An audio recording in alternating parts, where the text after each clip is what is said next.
Tāpēc šīs 2 stundas mums būs intensīvas. Es aicinu visus, kas vēl pēdējos īsziņus un ēpastus nosūta kolēģiem. Tātad, ko mēs kopā šodien darīsim? Mēs parādīsim mazliet leņķi, ko mēs kā Latvijā vadošā mācību kompānija darām procesu sakārtošanā.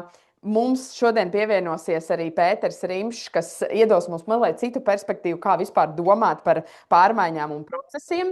Tad mēs turpināsim ar 2 Six Sigma melnās jostas efektiologiem un pieredzējušiem praktiķiem, Vladislavs Sorogin un Lindu Liepiņu, kas tad ļaus mums ieskatīties aizkulisēs gan mūsu procesu uzlabošanas mācībām un tiem lielajiem Six Sigma fundamentiem, par ko runā ne tikai visā pasaulē, bet arī Latvijā.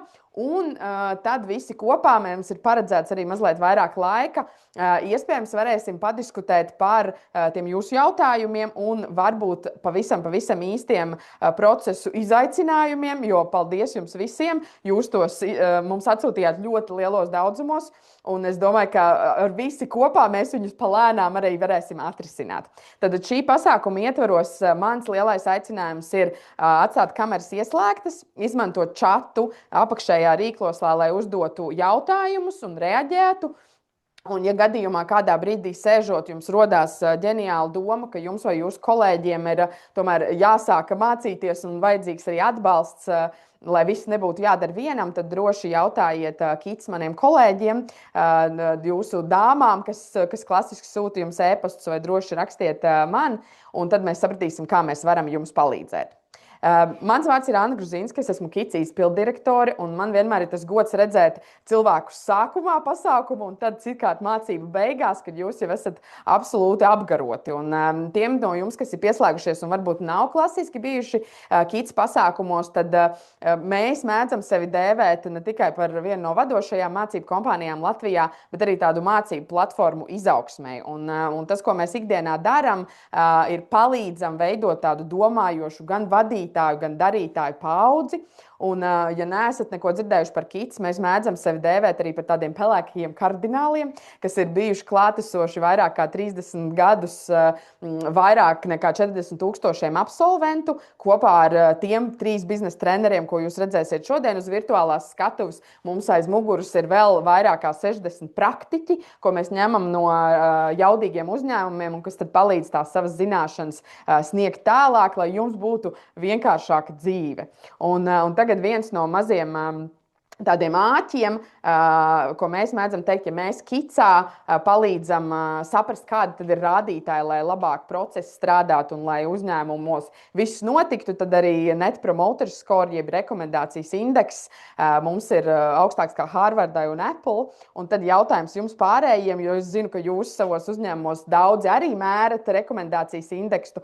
Ielikstiet čatiņā, ja jūs zinat, kāds ir jūsu uzņēmuma rekomendācijas indeks. Es pat ļauju ielikt linku uz savu mājaslapu, lai palielītos. Varbūt šeit kāds partneris ir, kas pēc tam varēs sadarboties ar arī augstas kvalitātes uzņēmumiem. Jo Latvijā tādu kolēģi ir daudz, un es domāju, ka šeit šodien kopā mēs esam lielā pulkā. Tā kā tas viens no šīs dienas uzdevumiem pajautāt savam kvalitātes vadītājam, kāds tad ir jūsu rekomendācijas indeks. Es mēdzu teikt, ka KICI ir tāda vieta, kur satiekās cilvēki un darītāji, kuriem nekad nav viss ir slikti filozofija, bet ir vēlme darīt labāk un vairāk. Un milzīgs paldies visiem, kas iesūtīja savus izaicinājumus procesu vadībā un ikdienā kā tādā. Es jums varu teikt, jūs neesat vieni ar saviem izaicinājumiem. Neatkarīgi no tā, vai šeit ir pulcējušies lielu uzņēmumu un starptautisku uzņēmumu vadītāji un darītāji, gan mazu uzņēmumu īpašnieki un procesu cilvēki. Es jums varu atklāt vienu noslēpumu. Tie izaicinājumi lielā daļā uzņēmumu ir gana līdzīgi. It sevišķi, ja mēs runājam par procesiem. Un tad šīs ir tās tēmas, ko gan mēs KICā palīdzam un atbalstām vadītājus, gan arī mēs zinām, ka jums tās pārklājās un ir kļuvušas par tādiem trendiem, par to, ko tad vispār cilvēki mācās un kas ir šobrīd aktuāls. Un kāpēc tad procesi? Vai ir kādam nojausma, kāpēc mēs vispār runājam par procesiem? Man kolēģi māja ar galvu, jo viņi dzird tās aktualitātes ikdienā. Tas, ko es iedošu jums šodien ceļa kājai, pirms mēs startējam pašu demo pasākumu, ir, man liekas, 2 ārkārtīgi būtiskas lietas. Jo mēs kā mācību kompānija jūtam, ka procesi sāk piedzīvot savu slavas laikmetu jau atkal, un ir sevišķi procesu uzlabošana kā tāda. Un tad man ir divi tādi citāti, ko es mēdzu atkārtot un ko mēs dzirdam no klientiem un arī treneriem, ka viens tagad viss ir stāstā par un ap mākslīgo intelektu, un ir ārkārtīgi liela vēlme un kārdinājums to izmantot pilnīgi visur savos uzņēmumos. Un, diemžēl, vai par laimi, patiesībā kolēģi nav jēgas digitalizēt un vadīt haosu. Tātad vispirms process ir jāsakārto, un tikai tad ir vērts viņus iet un digitalizēt. Citādāk, tā kā mēs ar Lindu Liepiņu parasti samājamies, nu, tad sanāks vēl trakāks haoss, ja mēs digitalizēsim to, kas jau šobrīd ir haosā. Un otrs, tā ir vēl skarbāka tendence, un te droši vien daži HRisti un uzņēmuma vadītāji sarosās. Es esmu jau pēdējās nedēļās dzirdējusi vairākus keisus, kur no darba aiziet cilvēki, kas nespēja izturēt procesu haosu. Un šis ir haotiski process, ir arī galvenais iemesls, kāpēc izdeg darbinieki, talanti, komandas, un kāpēc mēs tērējam lieku laiku gan uz to, kā izdarīt konkrētas lietas, gan uz to, kā sarunāt lietas tajos gadījumos, kad process ir haosā. Un nevajag baidīties, tā ir ļoti daudziem no jums kolēģiem, un tā skatā mēs to esam redzējuši un dzirdējuši. Tāpēc mēs šodien šeit esam, lai diskutētu, lai dzirdētu labāko praksi un dalītos ar, kā es teicu, latviešu bažām čata sadaļā. Tā kā baudīsim šīs 2 stundas kopā, un es domāju, ka varbūt kāda no tēmām, ko jūs dzirdēsiet, es esmu absolūti pārliecināta, palīdzēs jums paskatīties uz procesiem un sakārtot tos, iespējams, jau šodien iedodot kādu ārkārtīgi vērtīgu atziņu. Un kā tad Kits palīdz uzlabot procesus? Man šis ir jāpasaka. Ne tāpēc, ka es kā mārketinga cilvēks gribu jums pateikt, kā mēs varam palīdzēt un ko mēs varam darīt, bet tāpēc, ka mācīšanās ir un tāda sakārtošana procesu ir principā vienīgais veids, kā tad ķerties tam māzim pie ragiem. Un šodien mēs ieskatīsimies vairākos treneros un tieši aizkulisēs mūsu procesu uzlabošanas mācību programmā ar šo Six Sigma metodiku. Tā kā par to šodien dzirdēsiet vairāk kārt, bet tas, kā mēs ikdienā palīdzam vadītājiem, ir caur dažādām komandas mācībām un workshopiem. Pieķeramies klāt tiem procesiem, kurus jums varbūt gadiem nav izdevies sakārtot vai kur ir vajadzīgs tas nākamais solis. Mēs ārkārtīgi daudz palīdzam arī ar konsultācijām un procesu vadības lietām, jo nevienmēr tu to vari izdarīt iekšēji pats, citkārt tev vajag kādu ārējo partneri un kolēģi.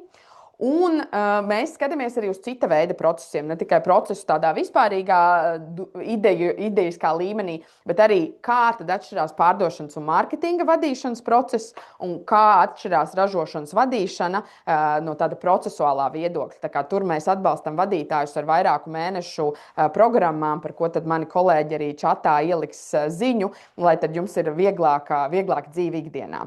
Un šodien uz skatuves redzēsiet arī Pēteru Rimšu, kas ir ārkārtīgi liels savas nozares guru projektu vadībā, un tāpēc tādi īsie treniņi mēs skatāmies no procesu viedokļa ir arī tādās tēmās kā projektu vadība, pārmaiņu vadība un sadarbība, jo galu galā cilvēks ir tas izšķirošais elements, kāpēc procesi vai nu strādās, vai nu nestrādās. Un tas, kā Kits ir visvairāk pazīstams Latvijā, protams, ir vadīt prasmes, un mēs zinām, ka arī sakārtot tos pašus procesus var tad, ja uzņēmuma vadītājam galva ir sakārtota, ja uzņēmuma vadītājs ledz stratēģiju, lielo bildi un iedod arī savu kā galvenā iesaistītā atbalstu, lai šie procesi tiktu sakārtot un lai citiem būtu laiks viņus sakārtot. Tā kā man ir milzīgs prieks šodien redzēt ārkārtīgi lielu daļu vadītāju šobrīd šeit un uzņēmumu īpašnieku, jo tieši jūsu gādīgā roka būs tā, kas palīdzēs tiem procesu cilvēkiem pieķerties un arī realizēt līdz galam šīs lietas. Nu, ko? Mans introduction ir noslēdzies. Es paldies par to, ka šodien esat šajā pirmdienas intensīvajā dienā sapulcējušies. Un kā pirmo es aicināšu treneri, kurš, kā minēja, es esmu viņu atkal pārveidojusi Spānijas gaisotnē.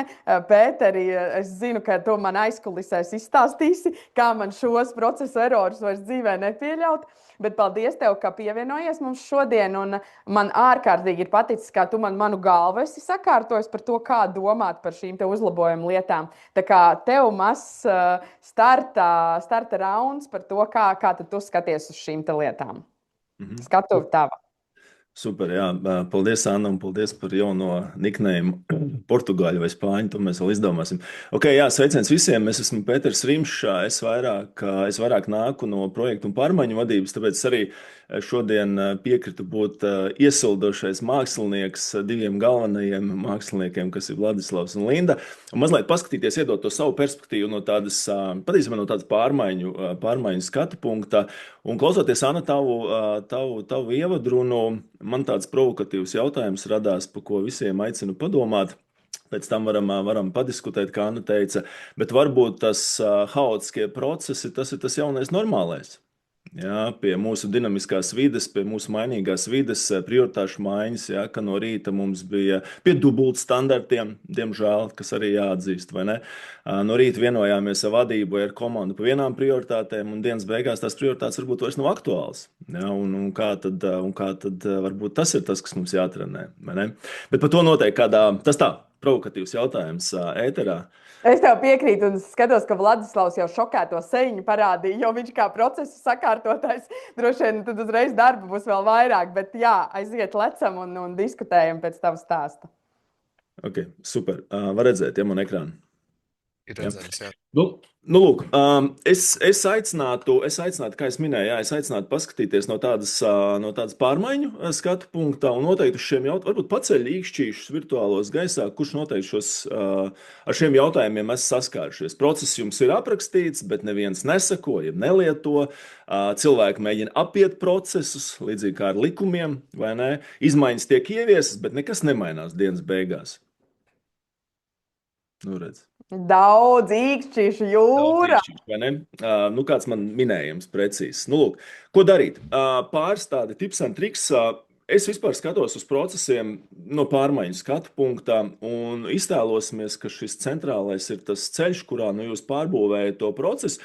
Tas pirmais jautājums, kas mums, manuprāt, jebkuram vienmēr ir jāuzjautā, kas ir tā vērtība iekšējiem vai ārējiem klientam, atkarībā uz ko tas process tiek mainīts vai pilnveidots vai ieviests, kādu uzvedības maiņu mēs sagaidām. Ja? Respektīvi, un ko tā uzvedības maiņa, vai tas ir, teiksim, mūsu darbinieki, attiecīgi, vai viņi darīs kaut ko ātrāk, vai viņi darīs kaut ko efektīvāk, vai viņi darīs kaut ko, nezinu kā, ja? Jo, es pieņemu, ka tas ir viens mērķis, kāpēc tas process tiek ieviests. Otrs, jeb šī mūsu gala lielais klients, jeb gala klients, ja, ko mēs vēlamies klientam uzlabot, nezinu, lietojamību, atpazīstamību un tā tālāk, ko tas un kādu to biznesa vērtību tas atnesīs. Ja? Vai tas atnesīs klientu vairāk atgriezīsies pie mums uz otrreizējiem, trešo reižu projektiem, jeb uzlabosies klientu apmierinātību. Kas tad būs? Kas tad ir tā zvaigzne ceļa galā? Kāpēc mēs kaut ko mainām? Ja? Un ne jau mēs mainām vienkārši mainīšanas pēc, vai ne? Visticamāk, es ceru. Ka tas tā nav. Lūk, kurš šeit palīdz? Tas ir numur viens, saprast, kas ir tas, ko mēs gribam iegūt dienas beigās, kādu uzvedību mainīt un kādu to biznesa rezultātu sasniegt. Vienalga iekšējo vai ārējo. Otra sadaļa, kas arī ir nereti, tā saucamā vertikālā un horizontālā domāšana, nereti mēs domājam, organizācijās katrs strādā savā kastītē, tur juristi savā kastītē, loģistikas cilvēki savā kastītē, mārketings savā, un tad mēs tur pamainām savus iekšējos procesus, un mums liekas, ka viss arī organizācijā mainīsies, vai ne? Bet patiesībā nemainās. Patiesībā uz procesiem būtu jāsāk skatīties tādā horizontālā veidā, ja, kas patiesībā runā no tāda skatu punkta, kas ir no klienta pieprasījuma līdz tai piegādē. Mēs sākam skatīties nevis vienu atsevišķu procesu, bet visu to plūsmu. Kādām nodaļām, struktūra vienībām, procesiem, apakšprocesiem mums jāaiziet cauri, lai mēs galā piegādātu to klienta vērtību. Un šeit ir pāris tādi arī no manas pieredzes. Man gan nepabrīdināja, cik man daudz laika ir, bet Anna noteikti apstādinās. Bet no manas pieredzes arī līdzīgi, kā mēs skatījāmies strādājot uzņēmumā Printify, mēs sapratām vienā brīdī to, ka katrs jauns produkts, ko ievieto e-komercijas katalogā, tas aizņem kopā gandrīz kaut kādas 8 nedēļas, gandrīz 2 mēneši. Un, kas ir milzīgi daudz laiks, un salīdzinājumā konkurentiem mēs sākām pētīt, patiesībā kaut kāda 80% bija tas saucamais gaidīšanas laiks, jeb idle time. Ja, kur tad mēs gaidījām uz vienu struktūru vienību, otru struktūru vienību uz trešo, tad mums nebija resursi un tam līdzīgi.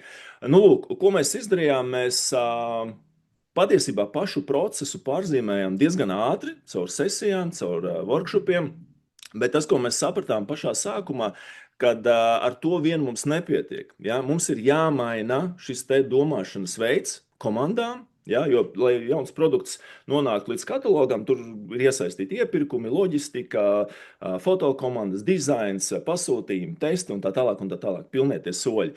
Ir jāmaina tas domāšanas veids, ir jāmaina domāšanas veids arī tiem visiem iesaistītajiem, ja, ka mēs piegādājam vērtību. Ja, katrs nevis vienkārši izpilda savu sadaļu un man vairs nerūp, ja, bet mēs piegādājam vērtību, un tā ir plūsma, par ko mēs runājam. Numur divi mēs būvējām end-to-end visu to plūsmu, ja, pārzīmējām ne tikai atsevišķas iepirkuma vai dizaina vai foto procesa sadaļas, ja, bet to kopējo plūsmu, un tādējādi spējām identificēt, ko saucamos pudeļkaklus, ja, mēs spējām identificēt šos te gaidīšanas laikus un tā tālāk. Un trešais punkts - atbildības un lomas šajā kopējā plūsmā un tās kopējās plūsmas ownerships. Ja mēs vēl atsevišķi, ka katrs zina, kurš par kuru sadaļu atbild, bet vai mums vienmēr ir noteikts, ne tikai noteikts, bet arī praktiski darbojas, kurš tad ir tas procesa kopējās plūsmas owners. Ja. Nākamais punkts - skaidrs, ka mums ir jāvienojas arī par tiem reaģēšanas laikiem, ja, saucamiem service level agreement, operational level agreement, kurš cik ātri, ko mēs sagaidām, kāda ir akceptēšanas kritērija, kad no viena procesa posma uz otru procesa posmu mēs pārējām. Un tas, ko mēs paralēli sapratām jau ar procesu ieviešanu, mēs ieviesām, piemēram, fotostudijās darba pasūtījumu grafiku, mēs ieviesām visās procesa soļos šo te kontroles, uzdevumu vadības, monitoringu un datu savākšanas rīku, kur mūsu gadījumā mēs izmantojam Jira, respektīvi visi strādāja vienā rīkā. Mēs vienojāmies un vairāk kārtīgi izgājām cauri kopējam lomu atbildības sadalījumam, kopējai plūsmai. Respektīvi, ieviešot, pārzīmēt pašu procesu, patiesībā bija pats vieglākais. Ja? Bet mēs uzreiz startā sapratām, ar to viss nebeidzās, ar to tikai viss sākās. Ja? Jo mums tā plūsma horizontālā iziet diezgan cauri dažādām struktūra vienībām. Nu, lūk, tas ir tas numur 3, un kas, manuprāt, arī no tās manas pieredzes ļoti labi palīdz no tādas pārmaiņu vadības, kas ir tā līme. Mēs izstrādājam jaunu procesu, bet kā nodrošināt, ka tas iedzīvojas. Un šeit no manas pieredzes ļoti labi palīdz saucamais ADKAR modelis, ja, kur mēs pajautājam, patiesībā mēs varam punkts 1 pa visu to plūsmu, ja procesu mēs to noskaidrojam, un arī pa atsevišķiem procesa posmiem. Un te mēs runājam ar komandu. Punkts 1, tas saucamais awareness, vai mūsu komanda vispār zina, vai mēs esam pateikuši, kāpēc mēs mainām kaut ko. Vienalga, vai tā ir atsevišķa sadaļa, vai tās ir liels pārmaiņas, kāpēc mēs vispār maināmies, ja? Kā organizācija. Kāpēc mēs to procesu ieviešam? Tas ir numur 1.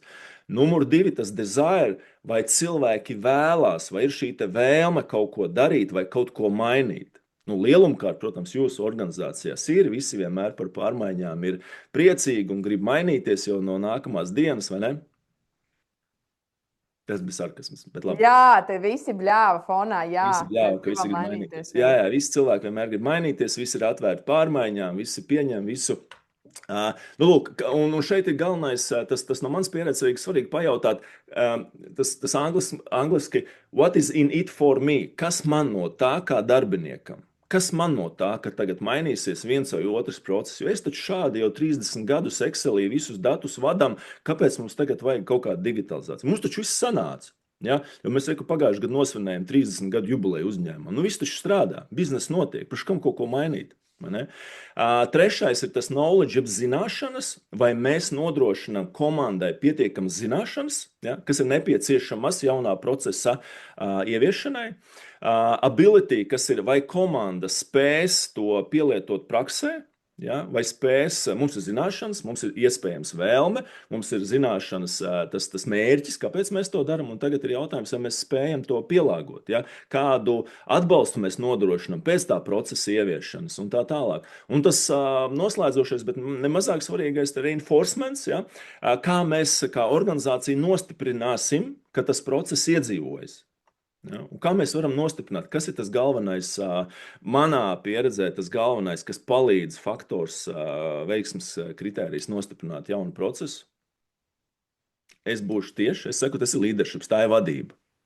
Ja vadība paši, jūs arī kā vadītāji liela daļa, ja jūs paši to procesu jauno ignorējat, nepielietojat, neuzsverat, neprasat atskaitīties caur to jauno procesu, iespējams arī piemērot attiecīgajiem mērījumiem, KPI-iem, tad tas neiedzīvosies, visticamāk. Ja, jo tas ir tāds fundamentāls veiksmes kritērijs. Nu, lūk, un šis atkaru modelis darbojas kā tāda līme starp pašu procesu un starp iedzīvošanos ikdienā komandās un cilvēkos. Nu, lūk, tas bija tāds mans tips and triks saistībā ievadā procesiem. Ja ir kādi jautājumi, droši. Pēter, man liekas, tu visu savu 30 gadu pieredzi vai pat vairāk jau saliki vienkārši tādā pilnīgākajā esencē un pamainīji domāšanu. Paldies tev, jā, Pēter, man liekas, ka tev ir bijis tas gods būt gan milzīgos vienradžu uzņēmumos, gan mazos un jaudīgos un tā skatā valsts iestādēs. Kā tev liekas, kas ir tas galvenais erors, ko tu redzīji? Jo tu jau nosauc šodien vairākus, bet ja tev būtu jāizmaina viens, kas ir tas viens, ar ko ir jāsāk, lai vispār kustētos procesu labā veidā? Lai procesu sāktu lietot vai pārmaiņas, lai strādātu? Laikam, lai pārmaiņas strādātu, tas būtu prioritārais. Es teiktu, man patīk ir tāds trīs stūris. Es uzskatu, un es ticu, un mana pieredze arī to rāda, ka veiksmīgas pārmaiņas iedzīvojas no leadership, no vadības. Ja vadība patiesi vēlās mainīt kaut kādas lietas, un te es runāju ne obligāti par valdēm un C līmeņa vadītājiem tikai, bet arī, ja mēs savā nodaļā, departamentā vēlamies kādu procesu sakārtot, ieviest, tad jūs vai kā vadītājs vai vadītājā, nu jums ir tā milzīgā loma. Ja jūs nebūsiet tie vēstneši, tad tas neiedzīvosies. Nebūs tās ticības, un kur pats vadītājs ignorē katrā nākamajā mītiņā pēc procesa apstiprināšanu, pirms kā mums to pielietot. Ja? Tā kā es teiktu, tas ir tas kritiskais veiksmes faktors. Arī publiskajā sektorā.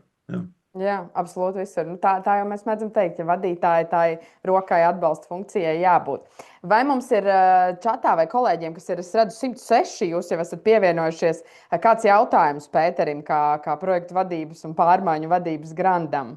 Varbūt jums ir kāds izaicinājums, ko mēs varam paspēt Pēterim uzdot, lai viņš atrisina 5 minūšu laikā. Tas varētu būt kaut kas ģeniāls. Ir tas, Pēter, iespējams? Es kādreiz kādu €1 000 000 problēmu atrisinājis 5 minūtēs. Visas problēmas risinās 5 minūtēs.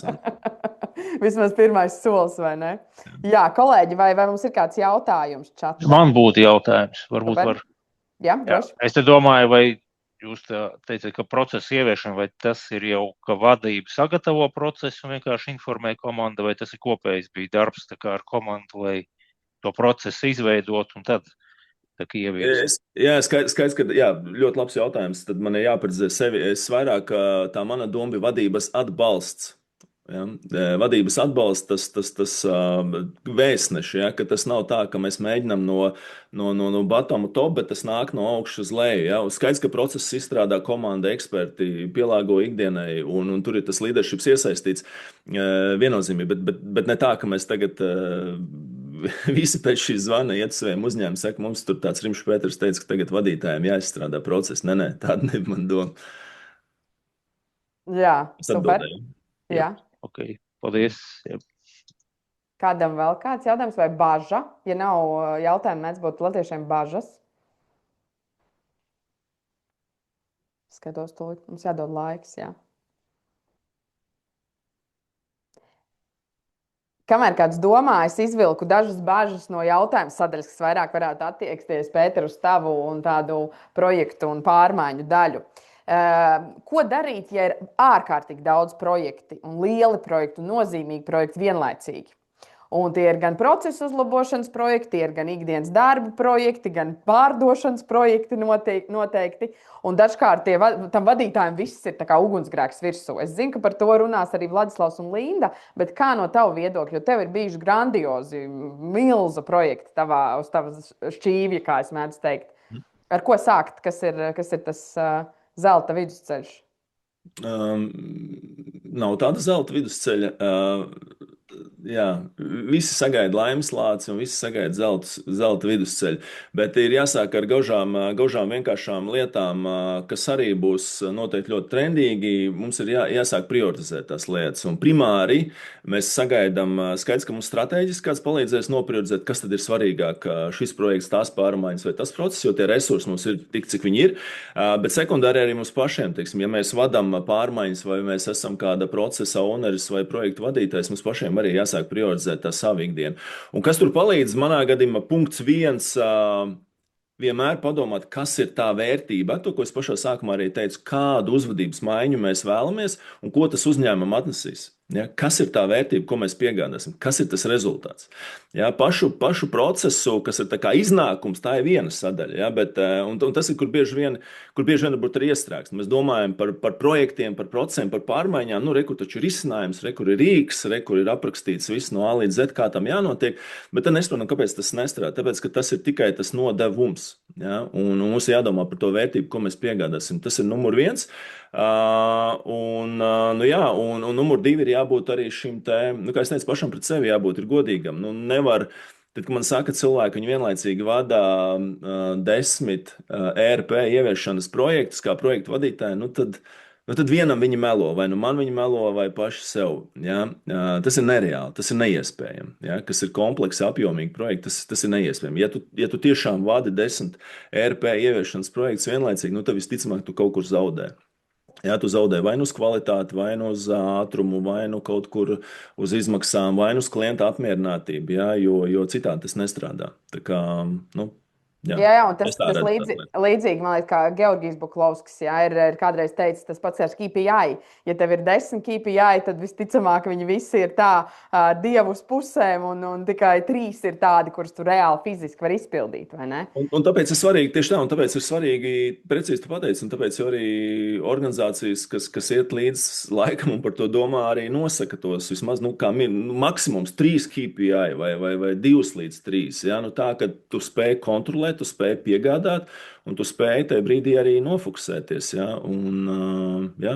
Bet klausies, es redzu jau 2 jautājumus, bet tas neiet kopā ar to, ko tu teici savas prezentācijas sākumā, ka haotiski projekti un haotiski procesi ir tāds mūsdienu trends, ar ko vienkārši jātiek galā, un tas pats arī par cilvēkiem orķestriem vai par lietu darīšanu vienlaicīgi. Vai tas nenozīmē, ka vienkārši mēs esam tādā trakā laikmetā, kur tas vienkārši paliks arvien trakāk un trakāk? Šis labs jautājums, jā. Es ar to biju domājis vairāk, kad mums jābūt ļoti, ļoti elastīgiem mūsdienu vainīgā vidē.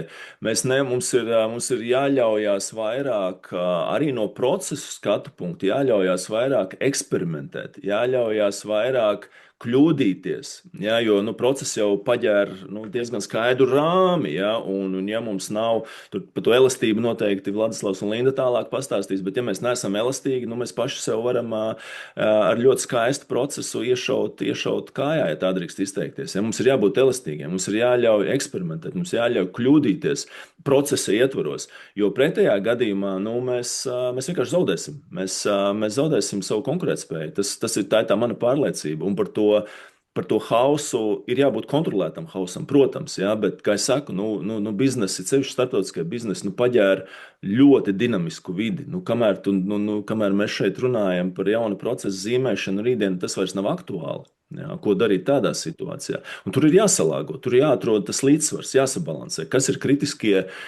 tie kritiskie procesi, jā, kas iespējams varbūt neprasa tik lielu dinamiku, jā, sakārtojam tos, bet kas ir varbūt tādi operacionālie, kur mums ļoti ad hoc un hands-on un visādi latviešu vārdi mums nāk prātā, ir jārēģē.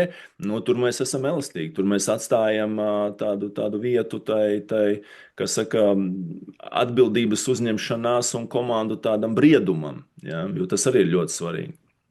Šis man ļoti patika par to, kā arī haotisks procesus var kontrolēt un virzīt. Un, tu interesanti pateici par to procesu izveidošanu uz papīra. Man ir pēdējās nedēļas laikā bijušas vairākas tikšanās, kur uz jautājumu, kā jums ir ar procesiem, tur bieži ir tādi mazi smiekliņi, nervozi un komentārs, ka uz papīra viss strādā, realitāte ir mazliet cita. Ko tu par to domā? Cik tad bieži tie procesi ir jāmaina, ja tu runā par agility un tādu pārmaiņu visu laiku vēsmu ieviešanu? Cik bieži ir jāmaina, tavuprāt, procesi? Regulāri. Kas ir regulāri reizi 3 mēnešos, reizi gadā? Tu mani gribi iedzīt tagad vēl dzīvajā, iedzīt stūri, un pēc tam viss teiks, Pēters teica, ka jāmaina. Nē, nav tāds noteikts. Un te, man liekas, ir tā, kāds var mainīt reizi mēnesī, kāds var mainīt reizi ceturksnī, un tas ir atkal atkarīgs no kā? Tas ir atkarīgs no, patiesībā punkts 1, tas ir atkarīgs no organizācijas, kultūras, biznesa veida, kurā šis process tiek mainīts vai uzturēts vai ieviests. Un, protams, no tirgus izmaiņām. Tu nevari, no vides izmaiņām. Tās ir tās divas lietas. Organizācijas kultūra, skaidrs, ka lielākās korporācijās, vairāk publiskajā sektorā tās pārmaiņas notiks krietni retāk. Kā mēs varbūt runājam par startup uzņēmumiem, kas ir nulekā piesaistījuši x miljonus investīciju, un viņiem jākļūst pēc nedēļas par no 40 cilvēkiem pa 400 cilvēku organizāciju. Loģiski, viņi būs daudz elastīgāki un efektīvāki. Viņiem vispār būs jāsāk zīmēt tie procesi. Jā, bet es zinu, ka palīdz arī viņus uzzīmēt, tad, ja ir jautājums, no kurienes sākt. Un tad 2 jautājumi. Mārcis jautā, ja tu pieminēji ārkārtīgi svarīgu tēmu, to, ar ko mēs Kicā strādājam ikdienā, vadītāju lomu. Cik tad pašam darīt kā vadītājam un cik deleģēt pienākumus? Vai tev ir tāda formula? Te jau atkal prasa mums konkrētas atbildes, cik procentus deleģēt un cik pašam darīt? Atkal es izklausīšos pēc diplomāta, bet tas ir atkarīgs no. Tas ir atkal atkarīgs no organizācijas, kurā jūs, un atkal no tās vides un kultūras, kurā jūs viešat to procesu vai projektu vai pārmaiņas. Jums var būt, kad jūs esat pats projektu vadītājs vai pārmaiņu vadītājs vai pats esat eksperts, un jums ir tikai 1 vai 2 resursi pieejami, tad tur tā atbilde ir diezgan skaidra, cik lielu to jūs iesaisti vajadzēs diezgan lielu. Un ja jums nav iespēja, teiksim, viņu outsourcēt vai, nezinu, Kicu paaicināt palīgā vai kādu konsultantu, tad tā iesaiste būs nepieciešama, bet ja jums ir resursi, ja jums ir tā organizācijas kultūra, nezinu, matricas vairāk orientēta, tad skaidrs, ka jūs vairāk esat strateģiskais virzītājs, jūs turat rūpi pa kopējo perspektīvu un deleģējat, kur vien iespējams, ja? Un nevis tāpēc, ka jūs negribētu kaut ko darīt, bet tāpēc, ka jūs esat skaidri noteikuši tās atbildības un lomas ar saviem komandas dalībniekiem, ja? Par ko jūs atbildat un par ko atbild katrs eksperts. Pauls raksta, deleģēt var visu. Tas ir vēl trakāk, vai ne? Ja ir kam, tas, ko es gribēju teikt, ja ir kam, jā. Un jāmāk deleģēt vēl ir. Arī tas ir viena no top tēmām, ko pie mums mācās vadītāji. Man bija agrāk viena zelta formula, tad, ja tu aprēķini, cik tā konkrētā darbība izmaksā, ja to dari tu, un ja to dara tavs darbinieks, tad ja tas ir dārgāk, ja to dari tu, tad tas ir jādeleģē. Ja? Šis labs moments arī parēķinat tās mazā atkāpe, bet pa tēmu parēķinat tās dārgās sapulces, ko jūs organizējat uzņēmumos, kur visur tiek vadība pieaicināta pie operacionāliem darbiem, jautājumiem. Ja jūs viņus varat atļauties, tad uz priekšu. Ja? Un atbildot uz Paula komentāru par to, ka jādeleģēt var visu viennozīmīgi, jo es pilnīgi tam piekrītu, neviens nav neaizvietojams. Mums ir pilni brāļu kapi ar neaizvietojamiem cilvēkiem, ja es drīkst tā izteikties. Tā kā jā. Jā, super, paldies. Un noslēguma pēdējais jautājums no Gata. Kā procesu aprakstu atšķirt no instrukcijas? Tas ievadīs mums nākamo procesu tēmu. Tas ir vienkārši. Kas ir instrukcija un kas ir procesa apraksts? Es teiktu, ka šis varētu būt kalpot par tiltu pārējai uz Vladislavu, kurš paskaidros. Tā jau es zinu atbildi, bet es vienkārši atstāšu šo Vladislavu. Jā, jo man liekas, ka šis ir stāsts par to, ka mēs bieži vien kā burta kalpi veidojam ļoti ārkārtīgi daudz instrukcijas. Un tas ir stāsts arī par to, ka, lai lietas nebūtu uz papīra, viņām ir jādzīvo realitātē. Un paldies tev, Pēter, ka tu dzīvo realitātē un spēji pievienoties mums. Dāmas un kungi, procesi un tās lietas, ko mēs darām, ir viens, bet projektu vadība un tādas lielās galvas sakārtošana, risku vadība ir absolūts Pētera lauciņš. Viņu pavisam drīz, 23. aprīlī, var noķert uz 2 dienu projektu vadīšanas treniņu. Ja jums vai jūsu kolēģiem ir vēlme mācīties no tāda daudz pudu sāls apēduša praktiķa, tā kā vēl var paspēt pievienoties. Un es zinu, ka mēs ar Pēteru kopā esam daudziem uzņēmumiem palīdzējuši gan sazīmēt projektus tādā kvalitatīvā līmenī, gan salikt īstās lietas pa plauktiņiem. Tā kā vēl noķersim tevi dzīvē un darbos. Paldies, paldies, paldies! Ko? Lecam tālāk. Man ļoti patīk, ka mēs mazliet domājam par domāšanu. Un Pēters iedod ļoti daudz fantastiskas lietas, kā domāt. Mēs jums atsūtīsim pēc tam arī to viņa mind map, ko viņš bija uzzīmējis, kur ir ārkārtīgi vērtīgi jautājumi, ko uzdot sev pirms mēs kārtojam procesus. Bet tagad es uz mūsu virtuālās skatuves aicināšu Vladislavu Sarokinu. Vladislavs, interesanti. Vladislavs pirms vairāk, man liekas, jau Vladislavs pirms vairāk kā 10 gadiem bija mūsu klients, kuram viena no mūsu pārdevējām zvanīja un prasīja, Klau, Vladislav, ko tu gribētu mācīties un kas tev ir kā vadītājiem aktuāls. Un viņš teica, Latvijā vajag procesu uzlabošanas mācības. Un tajā laikā mums tādas vēl nebija, un tāpēc viņš atrotīja rokas un teica, Klau, izveidojam kaut ko kopā un kaut ko tādu, kas tiešām cilvēkiem to procesu hausu sakārtos, paņemam pasaules labāko praksi, paņemam Latvijas case studijus un uztaisam reālas procesu vadīšanas mācības. Tā kā man prieks, ka mūsu klienti mums diktē to, kas ir vajadzīgs uzņēmumos Latvijā, un Vladislavs ir absolūts praktiķis savā jomā. Viņš ir ne tikai melnās Six Sigma efektivitātes jostas īpašnieks, bet viņš arī ir daudz lietas izmainījis lielos grandiozos uzņēmumos, gan sākot ar Lexel fabriku, gan dažādiem Solvay, Alnex uzņēmumiem, un tiešām tu esi izdarījis paveicis vērtīgas, labas lietas, tu esi bijis viens no efektivitātes asociācijas valdes cilvēkiem, un tagad arī esi. Tā kā Vladislavs, skatuve tava izstāsti, kas tad ir tas gana sarežģītais vārdu savienojums Six Sigma, un kas ir tie cilvēki un tie izaicinājumi ikdienā, kad šīs mūsu izveidotās mācības var būt vērtīgas un var palīdzēt dzīvot vieglāk. Jo es atceros, ka tad, kad mēs tev zvanījām, tu teici, es gribu, lai cilvēkiem ir dzīvot vieglāk. Skatuve tava, Vladislav. Paldies, Anna. Un arī izbaudīja arī Pētera stāstu. Visi ļoti tuvu sirdiem un ļoti izprotams par pārmaiņām, parakstos zem visa, kuri pateica. Un arī pārņemot jautājumu par to, kas ir process un kas ir instrukcijas un ar ko viņi atšķiras pēc būtības. Process ir darbība, ko mēs darām ikdienā. Arī šobrīd mums ir process, mēs vienkārši dalāmies ar to, kas ir par mūsu kursu, par iespējām attīstīties, bet instrukcija var būt kaut kāds dokuments, kurš apraksta šo procesu. Ja?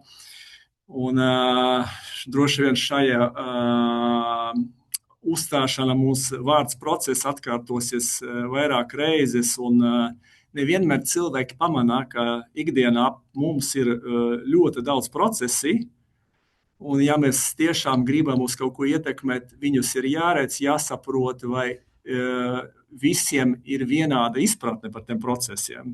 Un iedomājieties, ja jums ir komanda, kur strādā 10 cilvēki, katram ir sava uztvere par to, ko viņš dara un kāda viņam ir loma šajā procesā. Ja? Un tad te parādās, ka katrs velk sava puse un katram ir savas intereses. Un pilnīgi neizpratne par to, kā cits skatās uz šo perspektīvu. Ja? Un tieši šeit arī mūsu mācības kurs palīdz izprast perspektīvu, kopēju perspektīvu. Ja? Tad tālāk padalīšos ar ekrānu. Tad, tad par sevi mani sauc Vladislavs Sarokins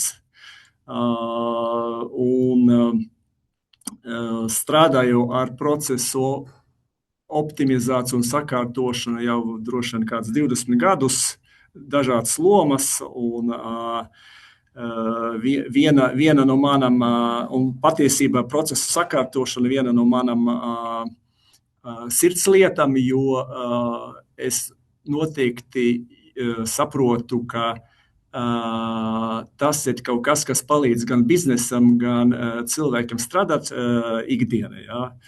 Un, ja mēs runājam par šodien pasākumu, paldies visiem, kas padalījies ar savām jautājumiem un ar tam bažām, jo pēc būtības, ja mēs skatāmies uz to, kas uztrauc lielāku daļu no dalībniekiem, nu tad tie jautājumi pēc būtības ir diezgan līdzīgi un atkārtojas vairāk reizes. Ja? Tad tas ir... Mēs runājam par to, ka mēs strādājam ugunsdzēšanas režīmā.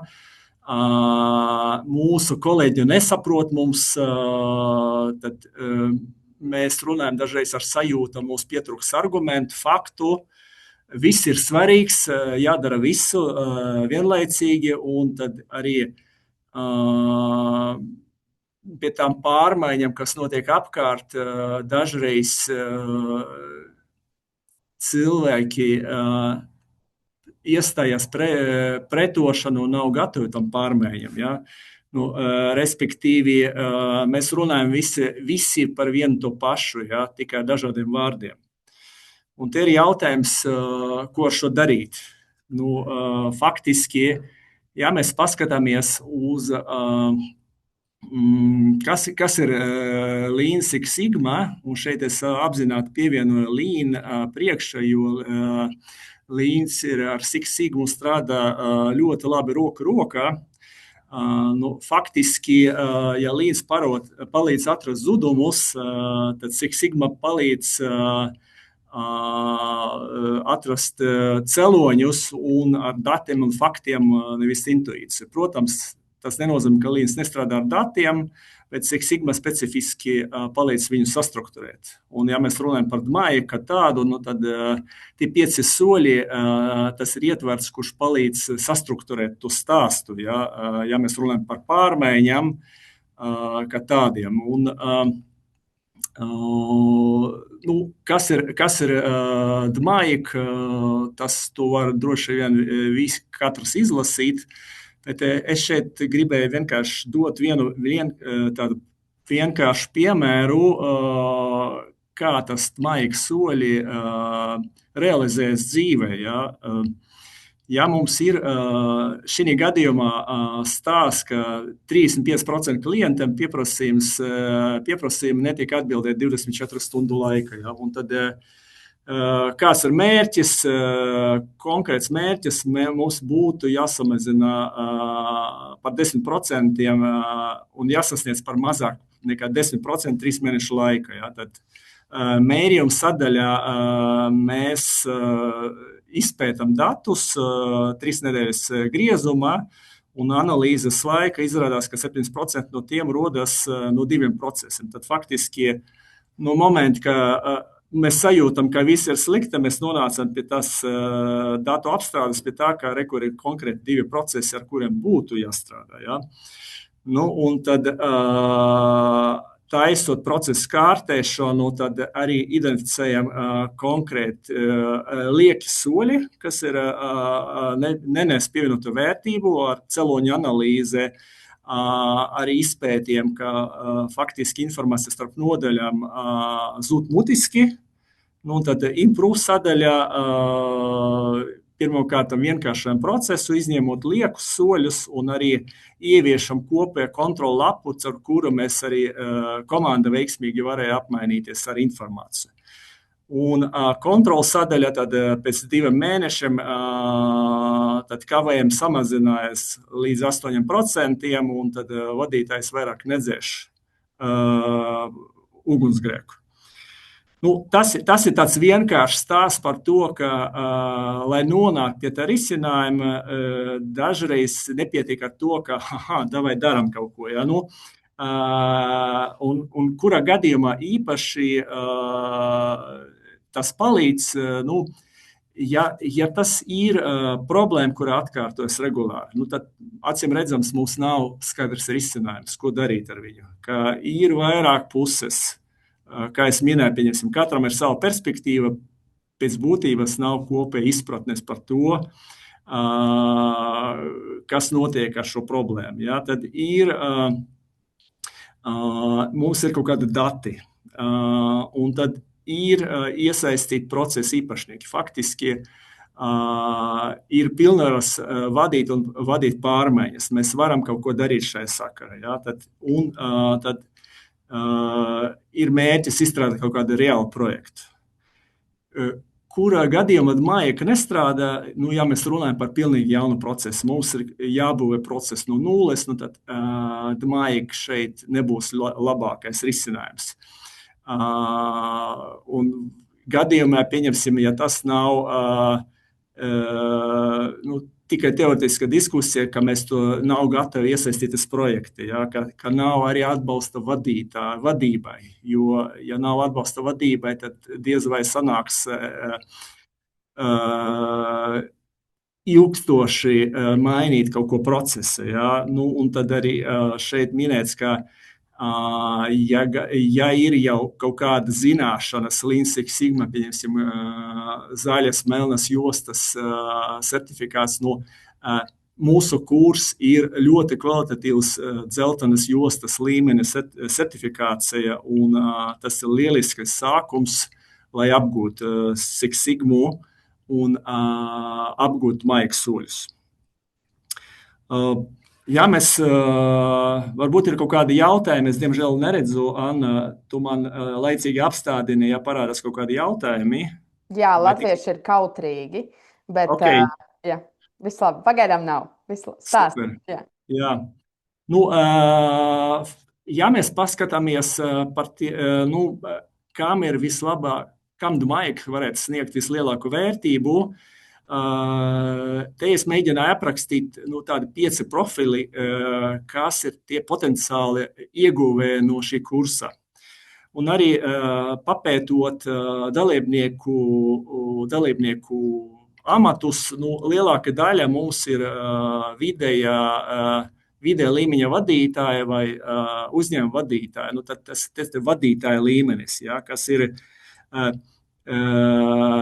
tie ugunsdzēsēji, ja, liela augsta līmenī, ja, bet arī, protams, ir specialista līmenī, ražošanas vadītāji, pakalpojumu vadītāji un augoši profesionāli. Es mēģināšu iziet cauri katram profilam, lai būtu nedaudz skaidrāk, ko var konkrēti iegūt viens vai otrs specialists. Ja mēs runājam par vadītāju kā tādu, ja, un te ir apakšā, jūs varat redzēt citātes no jūsu jautājumiem, kas arī pēc būtības parādās, ja, ka mēs regulāri ikdienu risinām atkārtojums problēmas, ja, tad, ja mēs risinājam, tiek ieviesti bez datiem, tad, ja ir grūti iegūt vadības atbalstu vai kolēģu atbalstu, ja, vai tie uzlabojumi netiek uzturēt pietiekami, tad šeit mums pretī ir konkrēti risinājumi un konkrēti instrumenti, kā to panākt. Es neiešu cauri tiem nosaukumiem, bet faktiski, ja jūs redzat kaut kādu pazīmēs, ka tas ir arī jums tuvus problēmas, tad jūs arī tad varat arī, ticiet man, tad tas arī šis kurs var palīdzēt jums. Kvalitātes vadītāji, parasti kvalitātes vai procesu uzlabošanas speciālisti, tas ir atbalsta funkcijas, un tas ir tie, kas arī atbalsta pamataktivitātes, ja, un kas bieži vien šo speciālistus neuztver, mēs neuztvert nopietni, mēs neuztvert kā atslēgt cilvēks, un varbūt arī neuzklausās, un tad dažreiz nav arī atbalsta attiecīga, tad šeit ir caur Maiku var dabūt gan argumentētu runu, gan atsaukties uz klientu un biznesa vajadzībām, gan prioritizēt gan problēmas, gan konkrētas iniciatīvas. Ja? Un A3, ka tāds ir A3, kas ir A3, tas ir formāts, kā mēs formējam projekta lapu. Faktiski uz vienas lapas var uzlikt visu projektu stāstu un pastāstīt 5 minūšu laika. Ja? Tad kas ir šeit lieliski, ka tev nav jābūvē kaut kāds komplicēts projektu vadības lapas. Mēs runājam par to, ka arī viena lapa var parādīt to projekta gaitu un pārdot risinājumu un prezentēt to visu. Tas arī viens no ieguvumiem. Ražošana, loģistika, tas ir tā operation cilvēki, kas ir, kam ir jārisina gan defekti, gan kavējumi, gan jārisina resursu jautājumi, klientu reklamācijas un arī operatīvi pie reizes, ja mēs jūtam, ka tie procesi, mūsu ikdienas procesi neiet tā kā vajag, tad ir arī lieliski instruments, ar kuriem mēs varam to atrisināt sakni, ja? Aiziet no to ugunsdzēšanas, ja? Tad, un arī sakārtojot procesus sākumā, tad arī parādās iespējas automatizācija. Protams, automatizācija nevar aizvietot nesakārtots procesu, un īpaši digitalizācija, kas arī bieži vien ir ilūzijas, ka digitalizācija to atrisinīja problēmas, jo tur vairāk nepiedalās cilvēks, bet strādā sistēmā, bet, ja process nebija sakārtots paši sākumā, arī digitāli risinājums, diemžēl, nestrādā. Pakalpojumu sektora vadītājs, kas bieži vien pakalpojumu sektora arī ir operacionāli izaicinājumi, bet arī bieži vien ļoti liela informācijas plūsma un bieži vien tie procesi nav tik caurspīdīgi, un kas šeit ir ļoti svarīgi, mēs izdarām to laika, ātri, kvalitatīvi, un kā mēs varam pārvaldīt komandas noslodzi, tas nav vienmēr acīm redzams, jā, un tad nav skaidrs, kuri soļi ir pievienoto vērtību, kuri nav, jo viņi nav tik redzami, visi ir datoros, un arī pārmaiņas, nevienmēr tie rezultāti mēs mākam nomērīt. Faktiski ir arī instrumenti, kuri palīdz gan izprast to procesu, gan sadzirdēt klienta biznesa vajadzības, gan sastrukturizēt projektu, gan panākt, ka tas rezultāti būs nostiprināti. Un arī prioritizācija, arī maigi soļus notiek pakāpeniski katra solī, jo arī pats pirmais izaicinājums, kuru problēmu risināt, un vai tas ir vispār problēma, vai ir vērts vispār projektu taisīt, tas ir parasti klupšanas akmens vairākiem projektiem. Un tad, ja mēs nonācam pie pēdējā profila, tas ir tāds projektu speciālists vadītājs, un tas nevienmēr ir 100% projektu vadītājs, varbūt tas ir kā papildus slodze, kur tev ir Jānis vai Līga, ir papildus slodzīte pastrādāt pie šī projekta, ja, un tad cilvēkam nav nekāds pieredzes vai ir ierobežot pieredze, noturēt to projektu vai uzlabot esošu procesu, ja mēs runājam par esošu procesu uzlabojumu, tad tas maigs palīdz gan sastruktūrizēt, gan salikt pa posmiem un arī prioritizēt soļi. Ja. Tas ir tas, ka dažādiem profiliem jūs varbūt pamanījat, ka neatkarība no lomas, principā tas problēmas ir diezgan līdzīgs. Un tie risinājumi un tā struktūra arī palīdz katram profilam atsevišķi.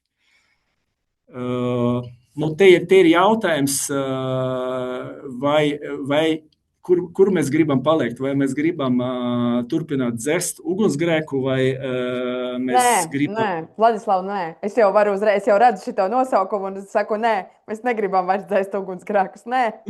Es ceru, ka man kāds cits piekrīt, ielieciet īkšķīti, kurš vairs negrib dzest ugunsgrēkus. Respektīvi, es domāju, ka šeit ir, es mēģināju parādīt varbūt to realitāti, kāpēc tomēr tik grūti aiziet no tas šodienas uz to nākušo soli, jo tomēr katra procesa sakārtošana, tas prasa laiku un pacietību. Bet, ja mēs investējam to laiku, sakārtojot mūsu ikdienas procesu, mēs nerunājam pat par kaut kādiem lieliem procesiem, pat mūsu procesu, tev parādās laiks, lai uzelpotu un arī paskatīties apkārt. Un tas arī bija, manuprāt, jautājums par to balansi starp vadītāju un cik daudz vadītājiem jādeleģē, un cik daudz viņam pašam jādara, pilnīgi piekrītu, atkarībā no konteksta var būt ļoti dažādi balanse, bet parasti tomēr vadītājiem jāsāk rādīt sev 10, 20, 30% atkarība no tā, cik kāda līmenī vadītājs arī padomāt un attīstīt komandu un novirzīt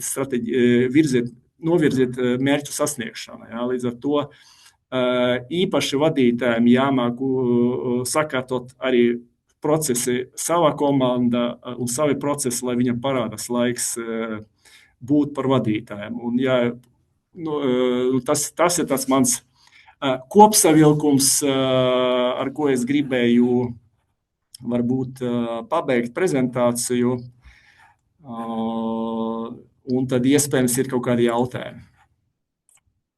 Super, Vladislav, paldies. Un tu ļoti detalizēti iegāji visās amatu lomās un virzienos. Un mēs ārkārtīgi daudz domājam par procesiem. Un te man būs jautājums pārējiem kolēģiem. Pirms kāds domā jautājumu Vladislavam, man ir jautājums, kurš jūsuprāt kuras ir tās amatu pozīcijas uzņēmumos, kas ir atbildīgs par procesiem?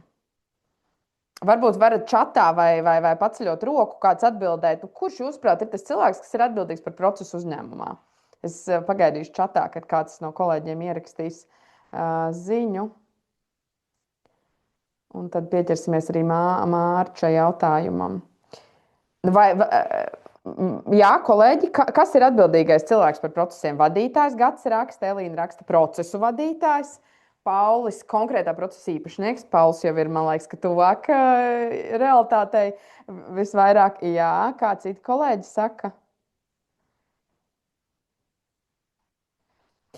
Es te piekrītu, paldies Gatim, Elīnai un Paulim, ka padalījāties. Vladislav, kāda ir pareizā atbilde vai ir pareizās atbildes?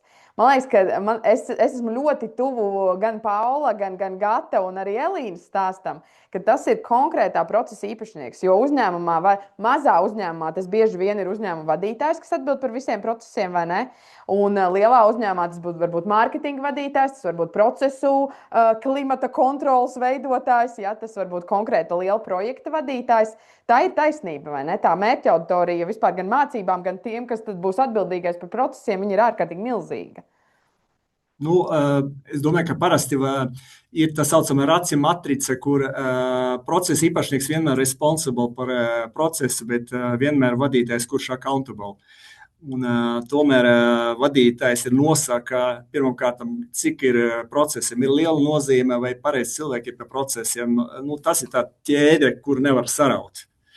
Bet procesa īpašnieks noteikti ir primārais, kurš nosaka daudz ko. Cik bieži tu esi redzējis keisus un tādus izaicinājumus, kur īsti nav skaidrs procesa atbildīgais? Un varbūt tāpēc kaut kas nekustās. Es pat biežāk redzēju, ka vispār nav procesa apzināti. Mēs kaut ko darām, viņa pat nav aprakstīta, nav apzināta. Parasti ir kā nodaļas vadītāji, bet kādi procesi tajās nodaļas notiek, kā viņi pārklājās, ir taču procesi starp nodaļām, vai viņi ir apzināti.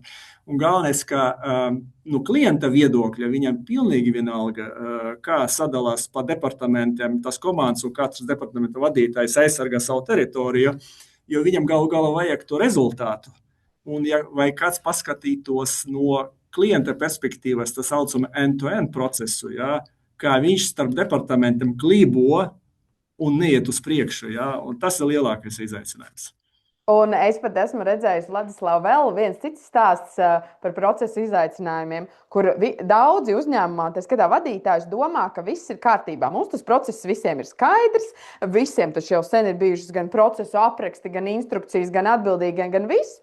Un tad, kad apsēžās pie viena galda, lai, piemēram, kādā mācību ietvarā uzzīmētu šo procesu, izrādās, ka vienam ir viena izpratne par to, kā tas process notiek, otram ir pilnīgi cita izpratne, un tad vadītājs sēž kā paga. 5 gadus jau tas notiek pilnīgi savādāk, nekā mēs domājām. vai ne? Un tad ir tāds reality check, tāda realitātes uztvere, ka īstenībā viss ir savādāk nekā liela daļa bija domājusi vai kā bija iepriekš dokumentos rakstīts, vai ne? Un to droši vien Vladislav tikai var pētot procesus un pārskatot, atrast tādus erorus. Vai tad, kad atnāk kāda klienta sūdzība vai darbinieka, vai ne? Nu, tad mēs meklējam vainīgo visbiežāk, ja? Un kas droši vien tādā mūsdienīgā uzņēmumā ir trakākais, ko darīt? Nevis risināt situāciju, bet meklēt vainīgo un nedod Dievs vēl viņu atlaist tikai tāpēc, ka viņam tā likās. Man bija ļoti labs case, kur es ar savu kolēģi diskutēju, kad bija kāda situācija, kur tika principā pieļaut kļūda, kas ir saistīta ar procesiem. Un tad es viņam uzdevu jautājumu, kā tev liekas, kas ir, kāpēc tas tā notika un kā mēs to varētu labot. Un tad tas kolēģis iepriekšējā uzņēmumā man teica, kā tas un tas ir vainīgs. Es teicu, nē, vainīgs nav tas, kas to izdarīja. Vainīgs ir vadītājs, kurš to procesu nebija sazīmējis vai nesapratis, kāpēc ir kaut kāds erors tajā konkrētajā procesā, ja? Jo tu esi atbildīgs par viņu. Jā. Bet mums ir jautājums no Daigas, cik bieži tādu apaļo galdu organizēt pie procesa kontroles? Es teiktu, ka tas nav pat apaļais galds, tas ir regulāra procesu apzināšana un visu iesaistīt puses iesaistīšana, ja process mainās. Ja. Faktiski, ja mēs sākam no nulles, tad, protams, ir tas jādara nekavēties, bet vismaz vienreiz gadā to procesu jāpārbauda arī pēc ISO 9001 kvalitātes. Un ja mēs runājam par procesu uzlabojumu, bieži vien mēs to varam saukt par tā saucamais bottom-up pieeju, jo faktiski katrs procesa īpašnieks atbildīgs par to, lai tas process strādā visefektīvāk. Un tad viņš arī redz, ka viņš klibo un tad inicē, davai pārskatām procesu, paskatāmies, kas tur notiek. Bet, diemžēl, kamēr nav nopietnas problēmas vai atpaliek no konkurentiem vai nekvalitātes, tad mēs pēkšņi pamodāmies. Ja? Bet minimums vienreiz gadā. Un galvenais to izdarīt līdz galam, jo mēs arī, es domāju, Vladislav, tu gan mācībās, gan citur esi dzirdējis tāds. Visi zina, ka kāds process uzņēmumā klibo, visi par to runā. Katreiz, kad tas tiek pacelts augšā, atkal saka, mēs jau par to teicām, bet vienkārši nepietiek rokas tam pieķerties. Vai tev ir kaut kāds risinājums tam? Jo es tiešām redzēju vairāk kā 100 pieteikumos, ļoti daudz no izaicinājumiem skāra stāstu, ar ko vispār sākt. Mums ir ārkārtīgi daudz projektu un procesi. Kā tev šķiet, kā atrast laiku tam pieķerties? Jo tu esi bijis ļoti daudzos uzņēmumos. Tu esi redzējis gan labos piemērus, gan noteikti arī izaicinošos piemērus. Kā tam atrast laiku? Es domāju, ja tas ir tiešām prioritāte arī no vadības perspektīvas, no biznesa perspektīvas, un mēs risinām biznesa svarīgu lomu jautājumu, tad tur jāatrod iekšējais resurss un varbūt arī jāpiesaist ārējais resursus. Ja tas ir prioritāte un ja pareizais cilvēks, pareiza vieta, tad viņš atradīs laiku un arī tur risinās kopā ar vadību, ja vadītāji atbalstīs. Ja nav motivācijas, ja nav uzticības savā starpā un ir bailes, tad arī tur parādās atrunas. Jo parasti laiku tu atrod, kad tev tas patīk un interesē. Atrunas arī, man liekas, ka ir stāsts par iekšējiem resursiem un tiem procesiem, vai ne, kur tu meklē. Un otrs, ja trūkst zināšanas. Ja tu nezini, ar ko sākt, vai kā tam būtu jābūt, tad tas ir daudz grūtāk. Jā. Tāpēc man ir ārkārtīgi liels prieks, ka pateicoties arī Vladislav tev, mēs sākām kūrēt tos procesu efektivitātes cilvēkus Latvijā, un tad viņi tā kā vēstneši iet tajos savos uzņēmumos un ar to, kā tu saki, ar mirdzošām acīm grib uzlabot procesus, jā, un darīt to tā forši un mierpilni, nevis tā smagnēji, vai ne? Jo ļoti daudz ko jau var izdarīt smagnēji. Un tāpēc, līdzīgi kā Pēters minēja, ja to pārmaiņu vadības un vadības komponenti neslēdz iekšā, tad tas tāpat būs tikai uz papīra. Es domāju, ka Vladislav, tu esi redzējis keisus, kur atnāk vai jauns vadītājs vai ārējais eksperts un saka, tagad būs šādi. Šāds ir mūsu process. Un tur droši vien tas arī nestrādā, vai ne? Vai varbūt pat otrādāk, top vadītājs pasaka, nu, tu ej un saka to procesu, un tad labākais speciālists pienāk un mēģina to procesu īpašnieku kaut ko sakārtot, bet tad procesa īpašniekam tas pārmaiņas vispār nav vajadzīgas, un tad notiek arī konflikts, pretestība pret tam pārmaiņām. Ja? Nu, visiem tas līderu uzdevums rādīt un skaidrot, kāpēc mēs veicam pārmaiņas, kāpēc procesus ir kritiski jāpārskata un jābūt zinkarīgam un nepacietīgam, lai arī regulāri meklēt iespējas attīstīties. Jo tie laiki ir tiešām dinamiski, un tajos dinamiskos laikus nevar pateikt, kurā momentā apstāties. Kad tu apstājies, tev jau apdzen. Viss. Jā, mainies vai mirsti, vai ne? Nevar apstāties. Visu laiku jāskatās un jādomā. Tur nav robežas. Jā, bet interesanti, ka jūs abi jau divi, Inga, kur kā Lean Guru Latvijā arī un kolēģi aplaudēja jau, jo jūs abi pieskārāties vienai interesantai tēmai. Par to, ka vadītājiem un pārmaiņu vadītājiem jābūt iedvesmotājiem, ka pirms ieviest kādu jaunu procesu, tev ir jāpaskaidro, kāpēc tu viņu ievies. Un te ir interesanti, jo es zinu, ka mācībās par procesu uzlabošanu jūs pat mācat lifta runu, kā stāstīt, kā iedvesmot un kā pārdot to gan kolēģiem, gan īpašniekiem. Un tad sanāk tā, ka procesu īpašnieks un procesu vadītājs nevienmēr būs tikai tas efektivitātes cilvēks. Viņam jākļūst arī par iedvesmotāju. Un tad sanāk tā ir, kā jūs abi divi sakat, ka pirms mēs vēl vai nu ieviešam RP vai jaunu sistēmu vai pārmaiņu procesu, mums ir vispirms jāizdomā gan stāsts, gan jāizstāsta tas darbiniekiem. Tu tā visur esi darījis? Izklausās ļoti sarežģīti.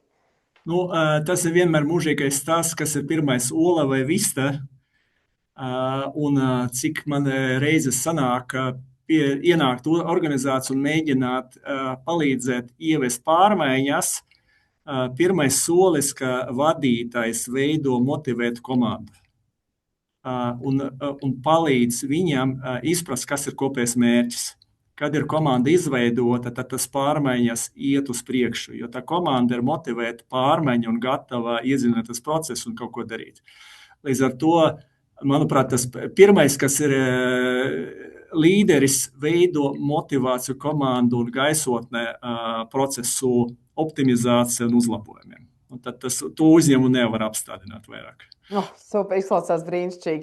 Paldies, šis ļoti labi sasaucās arī Ineses komentāru čatā, ka viņai liekas svarīgi, lai procesu veido cilvēks, kas to labi pārzina, un pirms palaišanas tam jābūt aprobētam vai notestētam dzīvē, nevis tikai uz papīra. Un tas jau ir tas, ko tu stāstīji par Maika principiem. Ja? Definēt problēmu, izpētīt, analizēt, uzlabot un atkal kontrolēt. Un tāds tā kā nemitīgais cikls, ka mēs testējam un tikai tad laižam gaisā. Jā, absolūti. Jā, tieši tā. Super, Vladislav, paldies tev. Mēs ar tevi tiksimies arī procesu uzlabošanas mācībās no 22. aprīļa. Par to mēs mazliet pastāstīsim. Tā kā paldies, ka tu kūrē to procesu kuģi un tiekamies pavisam drīz jau. Paldies tev. Visiem. Nu ko, laidīsim trešo spīkeri uz mūsu virtuālās skatuves. Man mālaši patīk, ka ar procesu cilvēkiem viss ir efektīvi un viss notiek pēc taiminga un pēc plāna. Es saukšu uz mūsu virtuālās skatuves Lindu Liepiņu. Linda Liepiņa ir vairākas 10 gadus pavadījusi uzlabojot procesus tādā uzņēmumā kā DHL. Viņa ir bijusi viens no cilvēkiem, kas vairākos Latvijas un pasaules līmeņa uzlēmumos ir gan kārtojis procesus, gan ieviesus līnu un efektivitāti. Tā kā, Linda, paldies tev par to, ko tu dari. Un tad tas reālais stāsts, ko es no tevis šodien gribēju dzirdēt, kā tad tas Vladislava pieminētais Maika un Six Sigma, kā tas strādā realitātē. Jo es zinu, ka mums ir paveicies un tev arī ir tā melnā Six Sigma efektivitātes josta, tā kā tu noteikti zini, ko tu runā. Tā kā skatuve tava. Labdien! Dzirdēt var, ja? Redzēt arī var. Tātad mani sauc Linda Liepiņa, un kā jau pieminēts, esmu strādājusi gandrīz 20 gadus DHL Express kompānijā. Redzēju arī dalībnieku sarakstā vienu man bijušo kolēģiem, vismaz vienu man bijušo kolēģi no senseniem laikiem, tiešām prieks, Pauli, tevi redzēt. Ja? Mans uzdevums šodien, ja kungi jau ir izstāstījuši visas svarīgās lietas par to, kas mums visiem sāp, ka vide ir mainīga, ka pārmaiņu ir daudz, ka ir nepārtraukti uzlabojumi, nepārtrauktas izmaiņas, ja? Tad Anna pasaka, Linda, tu par metodi, kas tad ir tas dmaigs, ja? Tātad, es nebūšu aizspriednumaina, ja? Bet sievietēm atkal ir tas grūtais darbs uzdots, ja to garlaicīgu aiznest, vai ne? Kas tad ir tieši tās metodas lietas? Manuprāt, tāda, ar ko būtu jāsāk, ir jāsaprot, ka dmaigs nav garlaicīgs, ja? Dmaigs patiesībā ir ārkārtīgi interesants, ja? Un tas interesantais viņā ir tāpēc, ka viņš ir ļoti labi sastrukturē visu to, ko pirms brīža jau runāja gan Pēters pieminēja, domāšanu, plūsmu, atbildības, SLA-jus, OLA-jus, monitoringu, visu pārējo. Dmaigs ir tieši tā lieta, kas iedod mums ritmu, kā tam būtu jānotiek. Dmaigs arī ir process, pats dmaigs ir process, uzlabošanas process, kas iedod konkrētus instrumentus katrā no tiem soļiem. Un šeit varētu arī, vienkārši sāksim varbūt ar to pasaules bildi, mums visiem, no mums visiem kā vadītājiem, vai arī mēs visi kā vadītāji un īpašnieki vēlamies panākt to izcilo sniegumu šobrīd, ja? Un tas otrs bubulis, kas ir dodiet inovācijas, ņemiet inovācijas, ir tik daudz inovāciju, atrodiet, kā viņas var izmantot. Un tad mēs tajā visā iesprūstam, un rezultātā tādi pasaules pētījumi rāda, ka labākajā gadījumā, piemēram, ar digitālo transformāciju, bet arī ar visiem projektiem un uzlabojumu projektiem, kaut kādi 35% mūs veiksmīgi, un pārējie ir tādi gandrīz sanāca vai nesanāca nemaz. Un tad šī pētījumā viņi arī veic tādu kā papildus izpēti, kas tad ir tie galvenie iemesli, kāpēc cilvēki tā saka, ka veiksmīgi jaunās lietas ieviesās tur trešdaļā notikumu. Un tas, ko viņi, tie pamat atzinumi bija, ka tā pārmaiņa nav ieintegrēta stratēģijā, ja? Viņi tā kā mēs gribam mainīt, bet mēs neesam pamainījuši kaut kādā citā līmenī kaut ko, ja? Viņš tāds atsevišķs pats no sevis, te kaut ko mainam, ja? Tad nav bijusi kaut kāda vadības apņemšanās, kādā funkcijā ļoti gribēja, dari, bet kopumā tas nebija vadības tāds strateģiskais lēmums to darīt, un nebija tā vadības atbalsta, par kuru jau pirms brīža runāja gan Pēters, gan Lats, vai ne, tā kā Vladislavam arī bija tā sajūta, ka vadītājiem ir jārāda piemērs, vadītājiem ir jāvada tās pārmaiņas vai tie uzlabojumi. Ja? Tad reizē mēs piesaistam strādāt tos cilvēkus, kas varbūt viņiem ir tā ideja, bet viņš nav vislabākais uzlabotājs vai ieviesējs pats par sevi. Ja viņam ir kaut kādas īpašības, kaut kādi talanti, viņš varbūt ir eksperts topikā, bet viņš nezina, kā to izdarīt.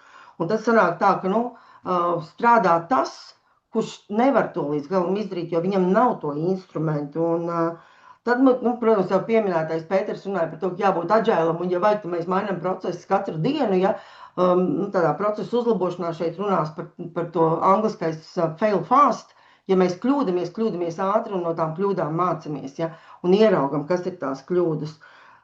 Mums nav arī kaut kāda mērījuma, ja mēs nezinām, kā izmērīt, cik veiksmīgs vai neveiksmīgs mums ir bijis tas viens procesa uzlabojums. Un tad, tas jau pieminētais, ka mēs ieraugam kaut kādu jaunu tehnoloģiju, mums liekas, ka mums viņu vajag, bet patiesībā mēs nezinām, kur viņu likt, ja. Ja tas pareizais gājiens būtu, ka mums ir vajadzība pēc tehnoloģijas, un mēs atrodam to piemēroto tehnoloģiju mums. Un tā kā visu laiku tāda balansēšana it kā ir baigi forši, šo vajag, bet mēs tā īsti nezinām, kā to izdarīt. Pēterim patīk slaidos bija tā pirmā bilde, ka ir tā silosu domāšana, jeb silos domāšana, katra funkcija pati pa sevi, un mums ir jāmainās uz to plūsmas domāšanu, kā Pēters teica, tad es teiktu, procesos mēs teiktu, ir jāmainās no silosu domāšanas uz procesu domāšanu. Un tad mums arī ir tā plūsma tajā visā iekšā.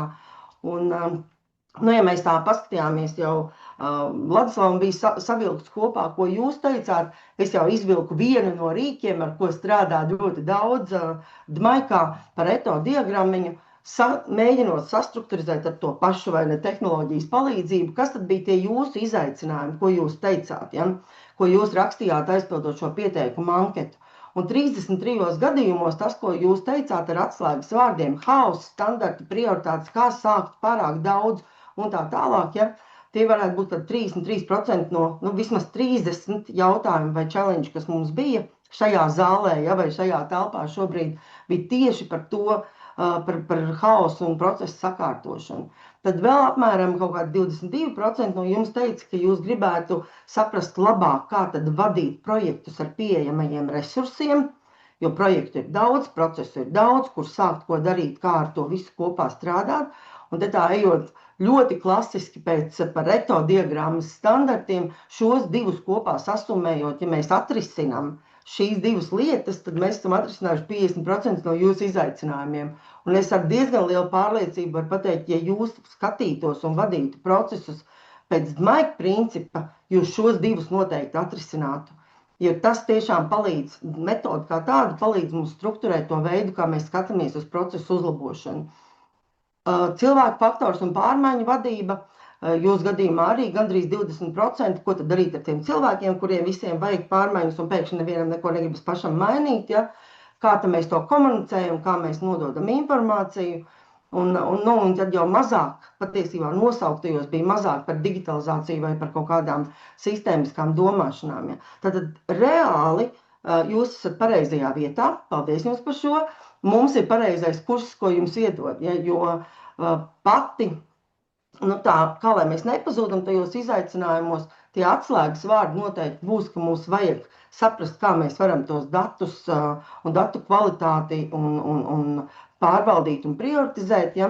Mums vajadzētu saprast, ka mēs skatāmies uz visu plūsmā no viena gala līdz otram un mēģinam izskaust no savas darbošanās, no saviem vadības principiem tādu datu fragmentāciju, kultūras pretestības risināt ar strateģisko pārmaiņu vadību, ielikt viņu iekšā procesu uzlabošanā, neaizmirst par viņu. Ja? Tādā nodrošināt arī, ka visi saprot, par ko mēs runājam. Ja? Bija, laikam arī Pēters slaidos bija, vai viņam ir tās ability, ja? Tur vai ir spējas darboties ar to, ko mēs jauno dodam. Ja? Tiešām pārliecināties, ka ir zināmi dati, ka ir zināms jaunais process, pārliecināties par to, ka zināms, kā mēs to gribam virzīt uz priekšu. Ja? Līdz ar to tas, ko mēs piedāvājam ar šīm procesu vadīšanas mācībām un procesu uzlabošanas mācībām, ir novirzīt to fokusu no tā, ka mēs tikai visu laiku uz kaut ko reaģējam un dzēšam ugunsgrēkus, uz tādu paredzošu kontroli visam. Ja? Bija tas jautājums, cik bieži ir jāsēžās pie apaļā galda un jāpārskata process. Pirmais ir tiklīdz kaut kas ir mainījies. Ja? Ja mēs esam mainījuši kaut ko procesā, mēs zinām, ka mēs darīsim citādāk.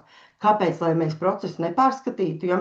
Kāpēc, lai mēs nepārskatītu kopumā visu procesu, vai šī mazā pārmaiņa neizmaina kaut ko kopā lielajā bildē? Ja? Un tas tādā ievadā, vai ne? Kāpēc vispār šis mums visiem ir svarīgi, gan pasaulē, gan tiem, kas mēs esam šajā fórumā šeit šobrīd. DMAIC pieejas, tāds jau arī Vladislavs slaidos bija un arī šeit, mēs piedāvājam strukturēti, definēt, analizēt, risināt sarežģītas problēmas. Mēs šī kursa laikā ejam cauri diezgan lielam instrumentu klāstam. Es nezinu, vai jūs redzat, apmēram šī tik bieza grāmatiņa. Ja? Ir viss tas, kas ir instrumenta galā, bet mēs nevis iemācam to instrumentu, bet mācam, kā tas instruments jums var palīdzēt atbildēt uz kādu no jautājumiem. Ja? Lai viņš gan jums būtu vieglāk strādāt un sakārtot procesus, gan arī jūs paņemtu un dabūtu to vajadzīgo atbildi šajā brīdī, izmantojot šo instrumentu. Mēs esam absolūti pārliecināti un esam redzējuši, cik mums ir PPV, Anna, bijuši 9 jau, ja 10, vai vismaz 10 atvērtie kursi ar PPV, kas ir ar jauktām grupām. Mēs esam redzējuši, ka cilvēki paralēli dara savus projektus un ir tiešām reāli izmainījuši procesus un uzreiz bijuši pierādām rezultāti, kas ir mainījies. Ja?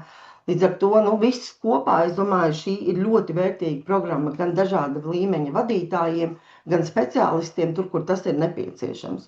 Tā kā tas DMAIC ir pieminēts jau 100 reizes, ja šodien, tad laikam būtu svarīgi saprast, kas tad tajā DMAICā iekšā ir. Ja? Ja Six Sigma ir tas mērījums, cik tad kvalitatīvs ir tas mūsu procesus, kopējās bildes, tad DMAIC ir tās fāzes, kurās viņas notiek.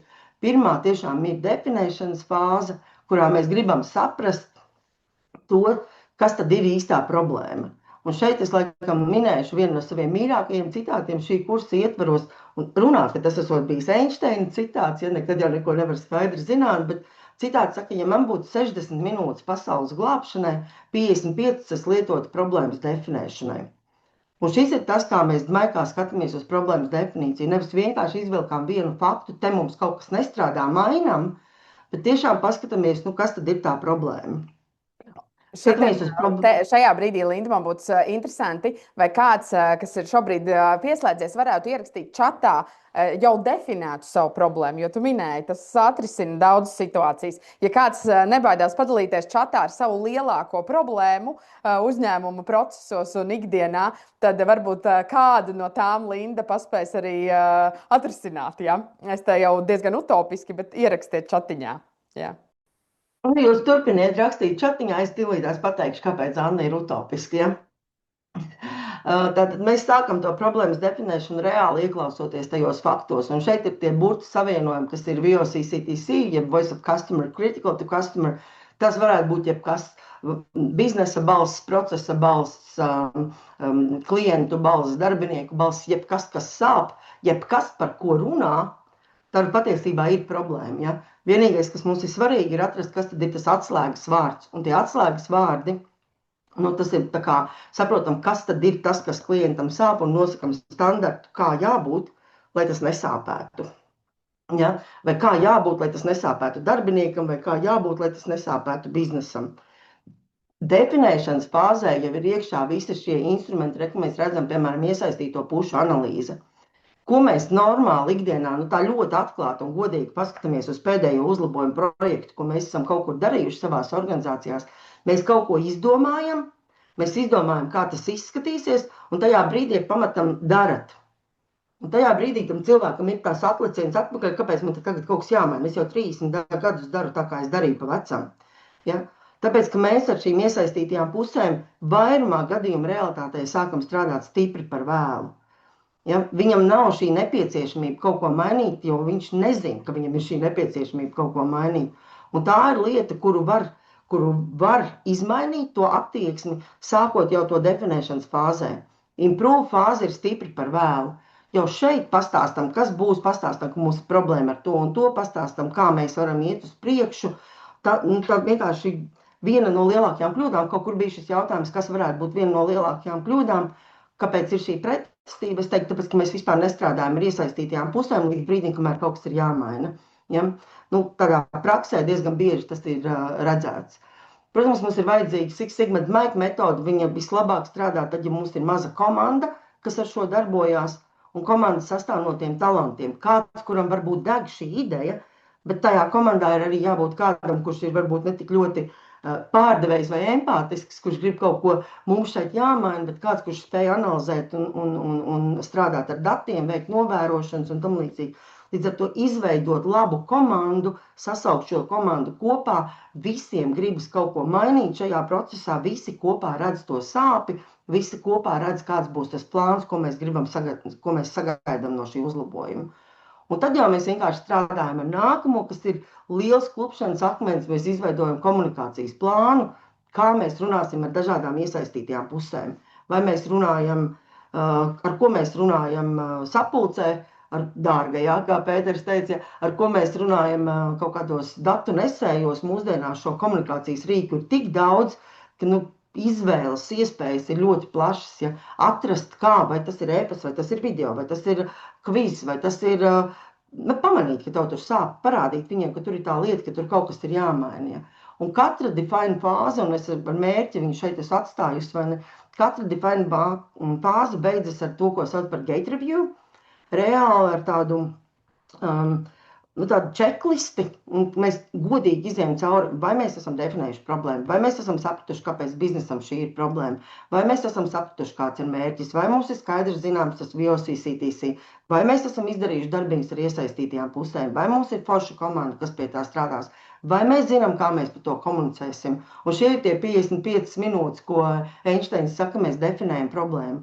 Tajā brīdī, kad šis mums ir gatavs, patiesībā ir diezgan viegli iet uz nākamo soli, un nākamais solis ir mērīšana, kurā jautājums galvenais ir, cik liela ir problēma. Atrast, kas tad ir tas atbilstošais mērījums, ar ko mēs varam saprast, cik liela ir problēma. Izveidojam datu vākšanas plāniņu, saprotam, ko mēs no tiem datiem redzam, vizualizējam viņus, lai cilvēkiem viņi ir vieglāk saprotami. Šeit varētu būt tāds āķi jautājums, Kāpēc es saku datus vizualizēt? Mēs taču varam Excelī ieraudzīt tabuliņu. Cik reiz ātrāk mūsu smadzenes uztver vizuālo informāciju nekā tekstu, ko mēs lasām, vai burtiņus, cipariņus, ko mēs redzam? Ir kādam precīzi atbild, kāds kaut ko tur, kāds varbūt zina šo skaitli? Var ierakstīt čatā. Tātad, Linda, kāds bija galvenais jautājums? Tātad, Cik reizes ātrāk mūsu smadzenes apstrādā vizuālo informāciju nekā lasītu tekstu vai ciparu informāciju? Reiz 10. Nezinu. Mazāk vai vairāk? Nu, mēs ieraudzām Daudz slaidu, vairāk. mēs jau izlasām visu iespējamo slaidu informāciju jau pirmajās 2 sekundēs iespējams, vai ne? Nu, ir kādam kāds minējums. Mums ir maz statistiķu čatā. Jā. Nu, saki, atklāj tās kārtas. 60,000 reizes ātrāk. Wow. Tas ir tūkstošos. Tāpēc mēs iebraucot Luksuku pie ceļu krustojuma neredzam burtiem uzrakstītu tekstu galvenais ceļš pagriezīsies pa kreisi. Mums ir zīme, mums ir bilde. Ja? Šis mums momentā ir redzams, ja mums nav vajadzīgs ilgs laiks, lai mēs to apstrādātu. Mēs redzam bildi, mums ir skaidrs, kas notiek. Ja? Un tā ir arī viena no lietām, par ko mēs runājam. Nu, varbūt ne tik ļoti ceļziņu sakarā, bet vizuāli dati, vizuāli mērījumi, kā mēs ar viņiem strādājam, kā mēs dažādas citas vizuālās lietas varam ieviest vienkārši jebkuros KPI-os, arī regulārajos KPI-os, ko mēs pārskatām. Ja? Tur daudz vieglāk atainot tendences, daudz vieglāk atainot to, kas vispār mainās, nemainās. Ja? Tās visas lietiņas mums vieglāk saprast, tad, ja viņas ir bildēs. Ja? Vairumam cilvēku. Ir izņēmumi, bet vairumam cilvēku. Līdz tāpēc jau gan visi līna metodes ražotnēs un atkal, instrukcijas arī, piemēram, procesu mapēs strādā daudz labāk nekā realitātē, vai ne? Nu, nekā mēs viņus vienkārši skaidrojam. Tāpēc arī līnā mums visiem patīk vizualizācijas, mums patīk līnijas, mums patīk norādes pie iekārtām, ar kurām strādājam un tam līdzīgi. Tam visam tas viss aug no šī, ja? Saknes aug šeit. Tālāk ļoti svarīgi, Six Sigmā jau skatoties, ļoti svarīgi ir saprast, kādas mums ir procesa variācijas, kas vispār ir procesa variācijas, kādas mums ir procesa veiktspēja. Mēs varam jebkuram procesam noteikt to sigma līmeni, ja? Un tas Six Sigma līmenis nebija līdz šim pateikts, bet Six Sigma kvalitāte nozīmē, šis arī būs tad jautājums, varbūt to kāds vismaz zina, ja? Vai būs drosmīgs atbildēt. Cik reizes cik kļūdas uz miljonus iespējām kļūdīties ir Six Sigma procesā? No kurienes tas nosaukums nāk? 6. Mazāk, Anna, šoreiz, ja? Uz miljonus iespējām kļūdīties ir 3,4 kļūdas. Un tad jums ir Six Sigma process, ja? Tā kā, tas, no kurienes vispār tas nosaukums nāk. Mēs visi ļoti gribētu, lai, piemēram, ķirurģijā mums ir Six Sigma process, vai ne? Mēs ļoti gribētu, lai, kad mēs iekāpjam lidmašīnā, mums ir Six Sigma process, ja? Nu, tā skaitā arī kuģi un visos pārējās lietās. Tā kā tas nosaukums nāk no tā, ka ir ļoti maz iespēja kļūdīties. Process ir tik stabils, ka mums ir maz iespēja kļūdīties, ja? Un tā ir tā saucamā procesa veiktspēja arī caur Six Sigma griezumu. Ja mēs šos datus esam apkopojuši, mēs esam sapratuši, kas tur ir, kāds mums tas process ir, cik liela ir mūsu problēma, mēs esam gatavi pāriet uz nākamo, vai ne? Mums ir gate review, mēs izējam cauri checklistē, apskatāmies, vai esam gatavi. Patiesībā parunājam ar to, kas ir procesa īpašnieks, ja viņš pats nepiedalās šajā darba grupā, pastāstam, reku, tik liela ir problēma, tik sāpīgi tas ir mūsu klientam un mūsu biznesam. Un tad viņš saka, ok, es gribu, lai jūs to uzlabojat, ja? Un mēs ejam uz priekšu uz analizēšanas fāzi, kurā tad, tas galvenais uzdevums analizēšanas fāzē ir saprast, kādi ir problēmas cēloņi. Un es teiktu, ka zivs asaka ir absolūti vislabākā lieta, ar ko mēs varam sākt meklēt potenciālos problēmas cēloņus, jo tas ir brainstorming rīks, katrs savā mūžā kaut kur zivs asaku ir redzējis, kur katram ir iespēja izteikties jebkurā virzienā un absolūti jebkurā, ja. Skatīties, kas tad varētu būt tās lietas, kas ietekmē, kāpēc mēs kļūdamies, kas tad rada šo kļūdu. Ja? Un pēc tam mēs ejam caur procesu kartēšanu. Mēs varam skatīties uz procesu kartēšanas vērtības un laika analīze. Mēs varam skatīties kaut kādas papildus mērījumus, kas saistīti ar cēloņiem. Ejam vairāk statistikā un datos, atrodam kaut kādus piemērus un izējam tam visam cauri, lai saprastu un pārliecinātos, ka jā, mēs esam atraduši potenciālos problēmas cēloņus, mēs esam viņus izmērījuši, un no tiem mēs varam izvilkt, kuri tad ir tie īstie. Ja? Daži varbūt būs mums tikai galvā iedomātie cēloņi, bet par viņiem visi runā. Viņi varbūt ir tāds biroja troksnis, tāds absolūts noizs, ka visi par to runā, bet īstenībā, paskatāmies uz cipariem, problēmas cēlonis ir kaut kur pilnīgi citā vietā. Ja? Līdz ar to izējam cauri analīzes noslēguma matricai, pārbaudām, ka visi potenciālie cēloņi, kuri pierādījās, kur nepierādījās, atradam īsto sakni, izējam cauri gate review, parādām viņu procesu īpašniekam. Tas ir tas, kas mums rada šo problēmu. Lūk cēloņi, kas ir, lūk saknītes, kas jāvelk ārā un jārāvē dārs. Un tad mēs esam gatavi iet uz nākamo, kas ir improve fāze. Atvainojos, kā atrisināt problēmu. Un šeit mēs esam ļoti radoši un kreatīvi, sākam ar absolūti jebkuru ideju, kas varētu mums palīdzēt risināt problēmu. Un tad mēs skatāmies benchmarkingā, varbūt ir kaut kādi labi līni risinājumi, kas mums palīdz to problēmu atrisināt. Skatāmies, kas mums noderīgs, kas mums nav noderīgs. Varbūt atrodam kaut kādus citus uzņēmumus, meklējam pilnīgi citās nozarēs, ko viņi dara. Šis ir tas kreatīvais domāšanas laiks. Atradām veselu čupu ar iespējamiem uzlabojumiem. Visus neieviesīsim, nav iespējams visus ieviest, ja? Un nav nepieciešams visus ieviest. Uztaisam kaut kādu risinājumu atlasi, saprotam, kuri tad tiešām strādā uz mūsu problēmas sakni. Uztaisam pilotprojektu un, laikam, bija Ines kaut kur čatā pirms tam rakstījusi, ka vajag pārliecināties, ka tu zini, ko tu dari, pārliecināties, ka ir īstais risinājums notestēt viņu un tad viņu ieviest. Un pilnīgi noteikti mēs runājam par pilotprojektu nepieciešamību. Un tad ieviešam. Pārbaudam, vai mums viss ir skaidrs, ejam uz priekšu.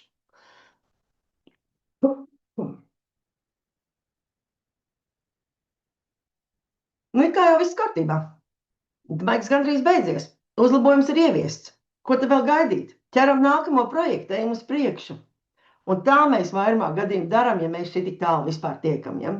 Tas ir tas, ko viss skaidrs, šis ir jaunais risinājums, aizmirsām, tā ir vakardiena, mums ir jauna problēma, ejam uz priekšu, risinām jauno problēmu. Un tad brīnamies, ka pēc kaut kāda laika tā problēma ir atpakaļ, šī vecā problēma ir atgriezusies vecajās sliedēs. Jo tā lieta, ko mēs neesam izdarījuši, mēs neesam paskatījušies, kā nodrošināt uzlabojumu ilgtspēju.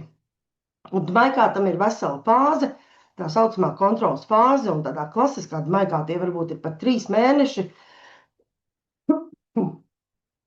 kuros mēs nenolaižam acis no jaunā procesa, mēs turpinām viņu skatīties, mums ir laiks sagatavot procesa dokumentāciju, mums ir laiks sagatavot uzraudzības plānu, kā mēs skatāmies, ja nu pēkšņi radās kaut kādas pārmaiņas tajā procesā, ja viņš nav tik stabils, mēs uzreiz arī zinām, kas būtu tā darbība, kas ir jādara, ja šis process nav nedot to gaidāmo rezultātu. Mēs varam jau sākt aprēķināt, ja mums šādas pārmaiņas ir notikušas, kāds ir tas uzlabojums, cik mēs varam saskaitīt naudā, sūdzību samazinājumā, ietaupītajā laikā un tā tālāk. Ja? Visas ir šīs lietas, kas ir jāizdara, lai mums vienkārši būtu tā sajūta, ka ir labi padarīts darbs, ka mēs esam pārliecināti, ka procesa īpašnieks tiks galā ar jauno uzlaboto procesu, un mēs esam arī pārliecināti par to, ka mēs esam izdarījuši labu darbu un esam sasnieguši to mērķi, ko mēs sākumā esam sev izvirzījuši. Bet kā tieši tik vienkārši, pašsaprotamas lietas, par kurām katrs no mums ir kaut kur dzirdējis, un atsevišķi katram noteikti ir kaut kas, kas ir mīļākā lietiņa, ko es gribu ar šo darīt, procesu uzlabošanā. Visi kaut ko zina, bet tad, ja mums nav šīs sistēmiskās domāšanas, ka mēs ejam no pašas pirmā ievācam klienta balsi vai darbinieku balsi vai KPIs par procesa efektivitāti, un tad ejam viņam cauri. Ja mēs neizejam, ja mēs izlaižam kādu no tām situācijām, ja mēs ātri nodefinējam un uzreiz, zinām, kā labot, tad ļoti bieži mums arī ir tās situācijas, mēs it kā sakārtojam, bet nekas nesakārtojās. Ja? Tāpēc gan es, gan visi tie, kas mēs esam procesa uzlabošanas programmā kā treneri un arī vairāki no auditorijā esošajiem cilvēkiem noteikti teiks, ka ir jābūt visām 5 fāzēm, nav jālēkā no vienas uz otru, Ja mēs gribam mazu uzlabojumu kaut kur, tas visticamāk nav domājot projekts, bet ja mēs gribam pārskatīt procesu, izejam cauri visam ciklam, paskatāmies, kas un kā notiek, un kļūstam daudz veiksmīgāki savā procesa uzlabošanas gaitā kā tādā. Nu, un tad man te ir tāds ļoti mazs piemēriņš, tā kā izejot vēlreiz cauri visām tām lietām, tiešām ar nelielu piemēru, tad definēšanā precīzi atrodam procesa problēmu, un ja mēs to izdaram atbilstoši ar tiem instrumentiņiem, kas tur tiek piedāvāti, mēs novēršam neskaidrus mērķus, un mēs visai organizācijai varam izstāstīt, ko mēs mēģinām sasniegt. Te man ir tāds ļoti vienkāršs piemērs. Organizācija saka, bossam nepatīk, kas bossam nepatīk pārāk ilgs laiks, kas tiek patērēts, lai atrisinātu klientu pieprasījumu. Darbiniekiem nepatīk, boss domā, ka mēs lēni, boss dusmojas, mēs tāpat cenšamies visu izdarīt pēc iespējas ātrāk, un mums vispār ir ļoti augsts KPIs virs 90%. Kur problēma? Mēs uztaisām problēmas definīciju, kuru mēs nodefinējam pareizi, pasakot, kurā laikā mums ir bijuši šis ilgais, viena zvana apstrādes laiks. Saprotam, kas ir otrs mērījums, ka klientu gaidīšanas laiks rindā ir pārāk liels. Saprotam, ka mēs to visu gribam uzlabot, uzliekam konkrētu mērķi, ka mēs gribam samazināt viņu no 15 minūtēm līdz 9 minūtēm, samazināt gaidīšanu rindā no 5 minūtēm uz 30 sekundēm, ja? Un vēl joprojām saglabāt arī to pašu, kas ir apmierinātības rādītājs. Ja? Tam visam vēl tā normāli noformulējot, pieliekam konkrēts datums, tad pēc 3 mēnešiem tās lietas mums ir izdarītas un sakārtotas. Sākam mērīt, ko mēs varam, savācam datus, kas mums vēl ir zināms par šo procesu. Ja? Tiešām ieliekam to baseline, saliekam visu precīzi. Es varētu pateikt arī, iespējams, ka sākumā, kamēr bossam nepatīk, iespējams, ka mēs nezinām tos ciparus tik labi. Ja? Mēs varam arī definēšanas fāzē pateikt, tātad vidējais klienta apkalpošanas laiks, nezinām, cik būs jāatrod dati. Bet ir skaidrs, ka tā ir lieta, kas mums būs vajadzīga. Ja? Līdz ar to mēs vienkārši tajā brīdī noformulējam, varbūt arī neierakstot iekšā. Un tagad mēs sākam mērīt, atrodam, kur mēs tos datus varam dabūt, liekam tos datus iekšā un saprotam, ka viņi kaut kādā veidā dalās. Ja? Ir kaut kādas, ir viens cipars, ir otrs cipars, un mēs sākam viņus mērīt un saprotam, ka mums ir ievāktie dati, mēs varam viņus analizēt. Un ja mēs viņus varam analizēt, mēs varam pirmkārt paskatīties, kā cilvēki strādā, no līnija esošais Gemba, aizējam, paskatāmies, ko viņi dara, kā viņi strādā, skatāmies statistikā, kas mums ir pieejams. Datu trūkums mūsdienās ir ļoti reti. Ir iestādes, kurās ir, bet biznesā datu trūkumam nevajadzētu būt. Tas, ka mēs nezinām, kā viņus paņemt ārā, tas, ka mēs nezinām, ko ar viņiem darīt, ka mēs viņus izvilkām, tas, ka mēs neizmantojam lielāko daļu no tiem datiem, kas mums ir dažādos rīkos ievākušies, tas arī ir tāds vispār zināms fakts. Ja. Līdz ar to skatāmies šobrīd uz šo procesu, kas tad ir tie dati un ko viņi mums parāda. Ja. Man te būs pāris bildes, piemēram, tajā analīzes fāzē. Vispirms mēs savācām cilvēkus kopā, uztaisījām vienu zivu sasaku, parunājām par ko ta vispār, kas cilvēkiem pašiem liekas, kas ir tā problēma. Ja? Parunājām ar darba grupu, kāpēc mums ir šī problēma, kur viņa rodās. Mums ir potenciālie cēloņi. Pēc tam mēs kaut ko jau sākam vairāk skatīties, pārliecināties, vai tie cēloņi ir īstie cēloņi ar datiem. Savācām datus, saprotam, ka 70% gadījumus mums ir tie zvani šajā pēdējā ceturksnī bijuši par kaut kādām tehniskām problēmām. Ok. Un tad mēs skatīsimies, vai tam ir kaut kāds sakars ar to, cik mums ir ilga šī problēma, cik mēs ilgi atbildam uz šo zvanu, ja mums ir šī tehniskā problēma. Un tad mēs uztaisam vienu, varbūt, korelāciju zīmējumu, kurā mēs sakam, jā, tiklīdz mums ir tehniskās problēmas, tā mums ir ļoti ilgs laiks šajā zvanā, tiklīdz mums ir vienkārši jautājumi, tad pārbaudīt bilancīti, kur manas lietiņas, kad man būs izdarīts darbiņš un tam līdzīgi. Tas aizņem daudz mazāk laika, un mēs ar datiem esam pierādījuši to, kas tad ir tie patiesie cēloņi. Un ja mēs esam līdz šādam nonākuši, mēs varam iet tālāk, tā kā jau izvirzīt tos galvenos cēloņus un jau uz improve fāzi pāriet ar skaidrām lietām. Mums ir jāģenerē idejas tam, kas ir zema datu kvalitāte, jo uz to cilvēki vai tērē laiku atrast dažādās sistēmās un salikt kopā to bildi, jāatrod risinājums tam, kas ir datu fragmentācija. Mēs ejam uz uzlabošanu, mēs uzlabošanas fāzē tiešām saģenerējam idejas, pārliecinamies, ka viņas palīdzēs, uztaisam kādu izmaiņu projektu, un pie kā mēs nonākam, mēs esam saintegrējuši kaut ko tehnoloģijās, mēs esam uzlabojuši darba plūsmu, mēs esam uztaisījuši šo pilotu projektu, un kopumā cilvēki ir kļuvuši laimīgāki, kas mums dara šo procesu. Un kontrolas fāzē mēs sakārtojam procesa aprakstus, mēs nodrošinām, ka šis uzlabojums ir spējīgs ilgāk dzīvot, mēs varbūt arī izveidojam to plānu, kā rīkoties tad, ja pēkšņi nenotiek tā, kā vajag.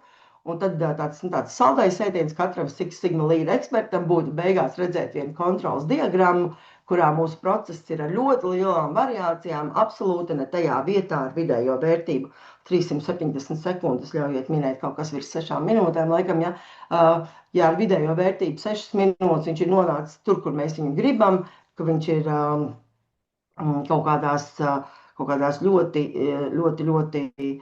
stabilāks, ļoti īsākā laikā, 30 sekundēs un tā tālāk, tā kā mēs esam tikuši galā ar galvenajām lietām. Ja.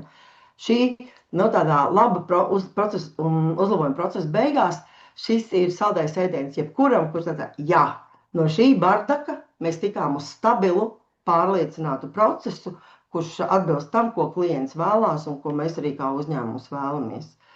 Un tā kā tad cilvēki paliek priecīgi un laimīgi, ja, tā kā šajā bildē, un mēs esam izgājuši cauri visam maikam. Bija kaut kādi jautājumi, man tur kaut kur? Nē, cilvēki domā, kā viņi var no tā sava hausa pāriet uz to pārliecinošo līniju, kā tu rādi. Jā, man ir galvenais, tev ir vēl tas mazais stāsts, ko tu gribi vēl padalīties, vai tad mēs ķeramies jau pie nākamās? Man ir pāris slaidi, un tad varbūt tas arī tos jautājumus. Ja? Kā pāriet no hausa un nezināšanas, kā mēs to darām, vai no tās steigas uz maika pieeju? Es teiktu, pirmais solis, Andai, šis patiks, ja? Pirmais solis ir nākt uz kits mācībām, ja? Apgūt metodi. Tik vienkārši, jā. Ja?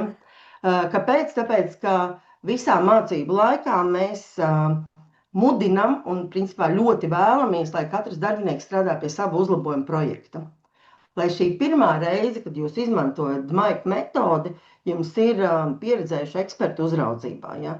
Jebkurš no mums 6, kas šajā projektā ir kā treneris, ja mēs esam 6 treneri kopā programmā, jebkurš no mums var būt jūsu mentors, jebkurš no mums var būt jūsu coach, jebkurš no mums nekad neatteiks jums atbildēt uz jautājumu, ja jūs viņu uzdosiet pirms pēc mācībām. Jums arī ir tas jūsu projekts, pie kā jūs strādājat. Pa fāzēm nesanāks baigā steigā. Mēs arī pateiksim, vai tas ir pareizs tvērums vai tas nav pareizs tvērums. Mēs arī palīdzēsim jums varbūt noskaupot viņu tā, lai viņš būtu pareizā tvērumā. Vienkārši jums būs daudz vieglāk iemācīties šo metodi, ja jūs strādāsiet pie reāla jūsu uzlabojuma projekta. Mums, protams, ir arī simulācijas projektiņš mācību laikā, bet ja jūs varēsiet uzrakstīt Ladislava pieminēto A3 savam projektam, savai problēmai, jūs ieliksiet savu pareto par kaut ko, jūs uztaisīsiet savu zivs asaku, tam uzreiz būs nenormāli pievienotā vērtība. Kā šis strādā. Jā, pareizi, te es atradu vienu vai otru lietu, kas man var palīdzēt. Ja. Līdz ar to šīs ir pilnīgi, un vēl vieglāk to ir izdarīt, ja, šis man sanāk kā pārdošanas teksts, bet tas nav par pārdošanu, tas ir par realitāti. Vēl vieglāk to ir izdarīt, ja tie ir 2 vai 3 cilvēki no viena uzņēmuma, kas ir šī projekta grupa, kas tiešām imitē šo mazo projektu grupu, vai ir šī mazā projekta grupa. Varbūt darbā vēl ir kādi 2, ar ko jūs sastrādājaties, bet mācībās iet un apgūst metodi. Viens var būt ļoti stiprs, viens var izdarīt ļoti daudz, bet šajā gadījumā viens nav karotājs. Un ja jums ir tā projekta grupa, ja jūs gribat šo ieviest kā metodu uzņēmumā, komandā jau būs spēks un to būs izdarīt vieglāk. Tad tas ieguvums, ko mēs tiešām domājam, ir, ka pēc šī kursa jūs esat apguvuši šo metodi, jums ir vairāk izdevies attīstīt pašiem sevī procesu domāšanu un ko ar viņiem var darīt. Tur man bija tajā maika aplī dažādi mazi cipariņi, vai no katras fāzes tas ir minimālais instrumentu daudzums, ko mēs katrā fāzē apskatām. Bet nav visi vienmēr jādara. Bet ir daži, kas ir obligāti jādara. Ja? Ir daži, bez kuriem būs grūti tikt tālāk. Ja? Bet mēs jums iedodam to arsenālu, ar ko var strādāt, dažādas lietas, ar ko var strādāt. Ja? Ne katrs mākslinieks izmanto visu pilnu krāsu paleti, bet viņš grib zināt, ka viņam ir galvenās krāsas, un tad viņš var uzjaukt to, kas viņam ir nepieciešams. Un jūs noteikti esat atrisinājuši šī procesa laikā šo mācību procesa laikā vienu savu reālu uzņēmumu problēmu. Nu, vai katrā ziņā ļoti pavirzījuši uz priekšu, bet mēs gribētu domāt, ka arī atrisinājuši. Jā, nu tie ir tie mani slaidi, ja? Jā, es esmu redzējusi, Linda, vienkārši tas, kas notiek praksē, un patiesībā mēs ar šīm mācībām gribējām nokopēt tevi un dažus kica trenerus, jo jūsu resursi ir ierobežoti un visos uzņēmumos mēs nevaram jūs iebīdīt iekšā, bet principā mēs tad veidojam tādu procesu uzlabotāju kopienu, kas dara tās lietas un kas var atrisināt problēmas. Nevelti visos tajos 20, 30 un pārējo gadu vīzijās tās prasmes, kas ir nepieciešams primārā, man liekas, viena no bez radošuma un pārējām līderības tēmām ir tieši tā problēma risināšanas prasme, jo problēma, kolēģi, paliks arvien vairāk un izaicinājumi uzņēmumos un dzīvē, un tad tie problēmu risinātāji, tie cilvēki, kas varēs savilkt tās lietas, viņi būs pieprasīti vēl vairāk, vai ne, Linda? Tā kā tur nav variantu. Jā, man patīk, es izlasīju dažus jautājumus, kamēr tu runāja par lietām. Ir, es varbūt... No tiem, kas bija iesūtīti. Es ieslēgšu nākamo. Divi šie jautājumi ir, un viņi patiesībā man ir tajā nākamajā slaidā. Ja ļoti bieži, ja kāds kaut kur par Six Sigma ir dzirdējis, tad tas iet komplektā ar to jostu pasākumu. Ja? Un daudzi saka, ka tur tās Six Sigmas, tur ir kaut kāds jostas, tur vēl kaut kas nevienam tā baigi nav skaidrs, kurš šo nav pētījis, kas tās jostas ir. Nu, šis varētu būt, kā var redzēt, šī ir tāda ļoti vispārējais apraksts par to, kas ir. Ir dzirdēts par kaut kādām baltajām jostām. Nu, baltā josta zina apmēram tik daudz, cik jūs šodien zinat. Ja? Nu, apmēram ir skaidrs, ir tāds Six Sigma, apmēram ir skaidrs, tur ir kaut kāds maiks, apmēram ir skaidrs, ka ir 5 fāzes. Nu, jā, kāds ar to darbojas. Ja?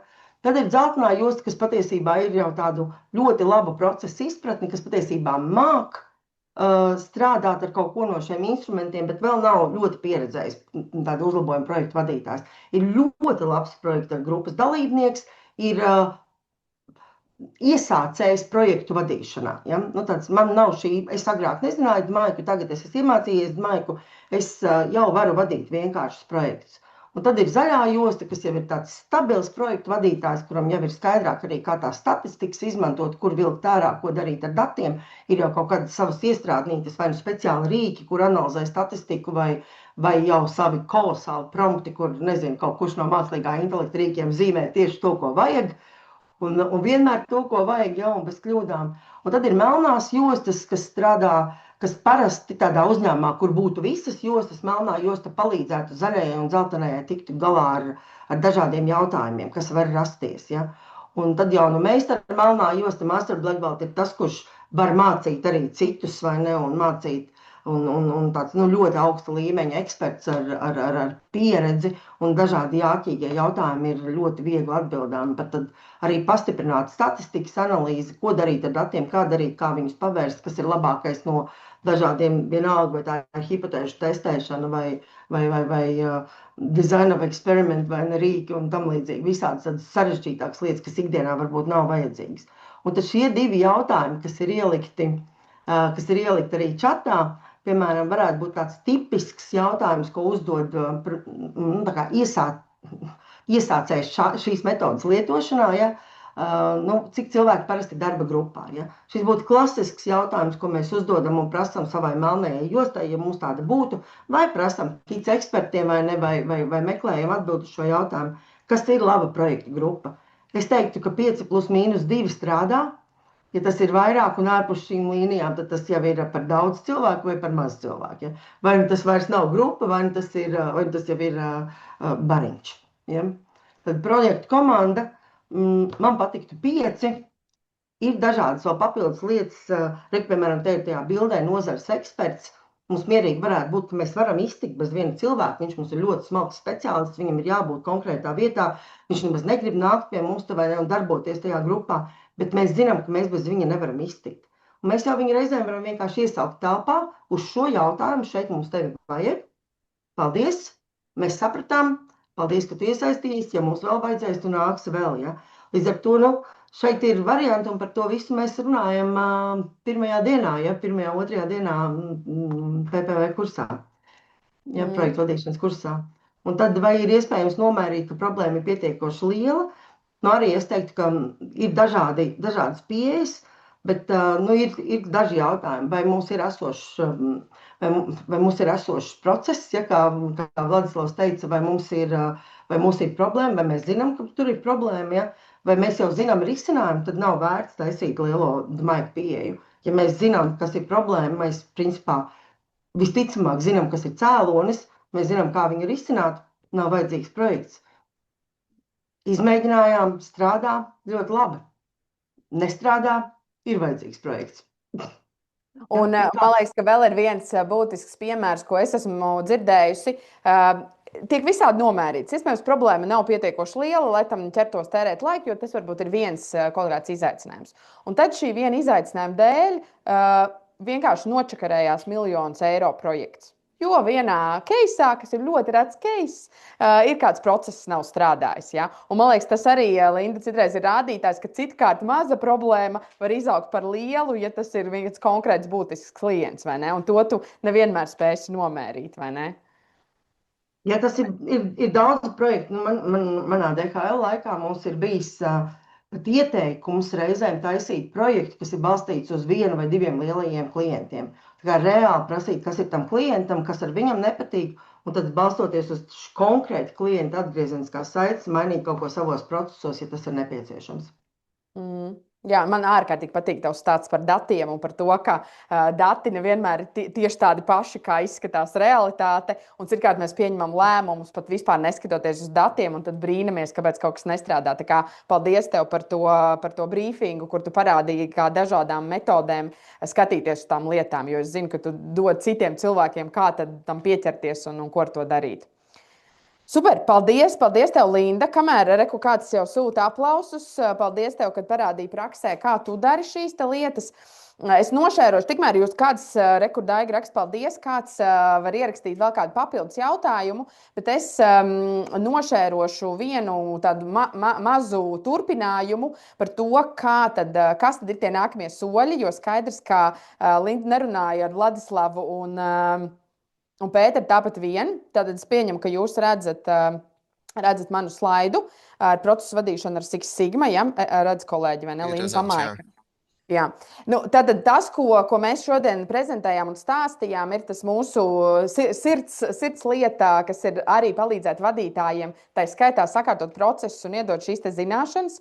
Tad šī mācību programmā, par ko mēs runājam, kurai tūlīt jau sāksies 10. grupa, mums ir liels prieks vairākus 10 vadītāju caur dažādiem viņu dzīves posmiem izlaist caur šīm te mācībām, kas tad iedod tādu veidu, kā vadīt un virzīt uzlabojumu projektus ikdienā, kur ies cauri visiem šiem Six Sigma maika posmiem, kur mūsu treneri ir ekspertīzē jau to un ikdienā un savos uzņēmumos pielietojuši.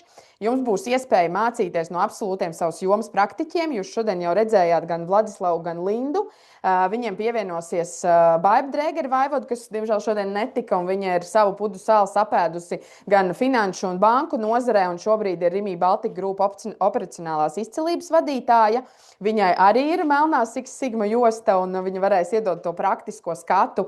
Tā skaitā arī kā mākslīgo intelektu izmantot dažādos Six Sigma un uzlabojumu procesos.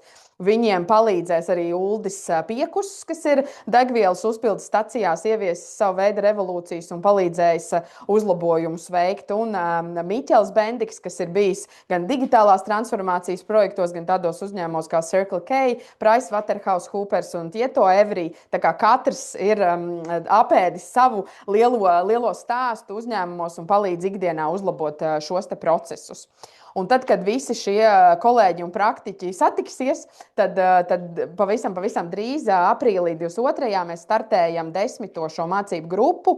Jūs redzat uz ekrāna grafiku. Sāksim aprīlī, noslēgsim septembrī, lai izietu cauri visiem posmiem un lai tajos mazajos starplaikos, kas jums būs, jūs paspējat šos te uzlabojumu projektus testēt, praksē, izmēģināt un noslēgumā jau tad prezentēt to stāstu, ko jūs esat izdarījuši. Jo mums ir svarīgi, ka jūs ne tikai mācāties, bet jūs patiešām realizējat šīs lietas praksē. Tad tās būs kopā 7 dienas, 5 mēnešu garumā. Ārkārtīgi interesants fakts.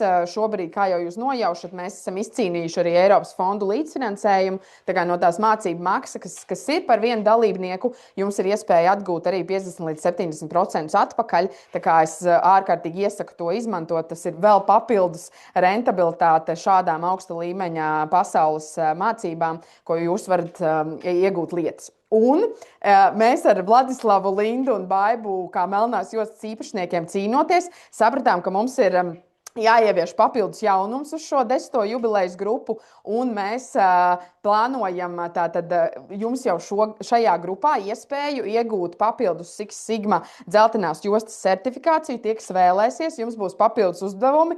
Vladislavs ir izveidojis ar kolēģiem ārkārtīgi specifisku plānu, kā mēs iesim uz priekšu, kā jums būs šo te vairāku mēnešu garumā arī jāievieš jau tādā nopietnākā līmenī šis te uzlabojuma projekts, un arī jūs varēsiet būt certificēti, lai ieviestu šīs lietas dzīvē. Redzu, Andrejs jau rāda īkšķīti.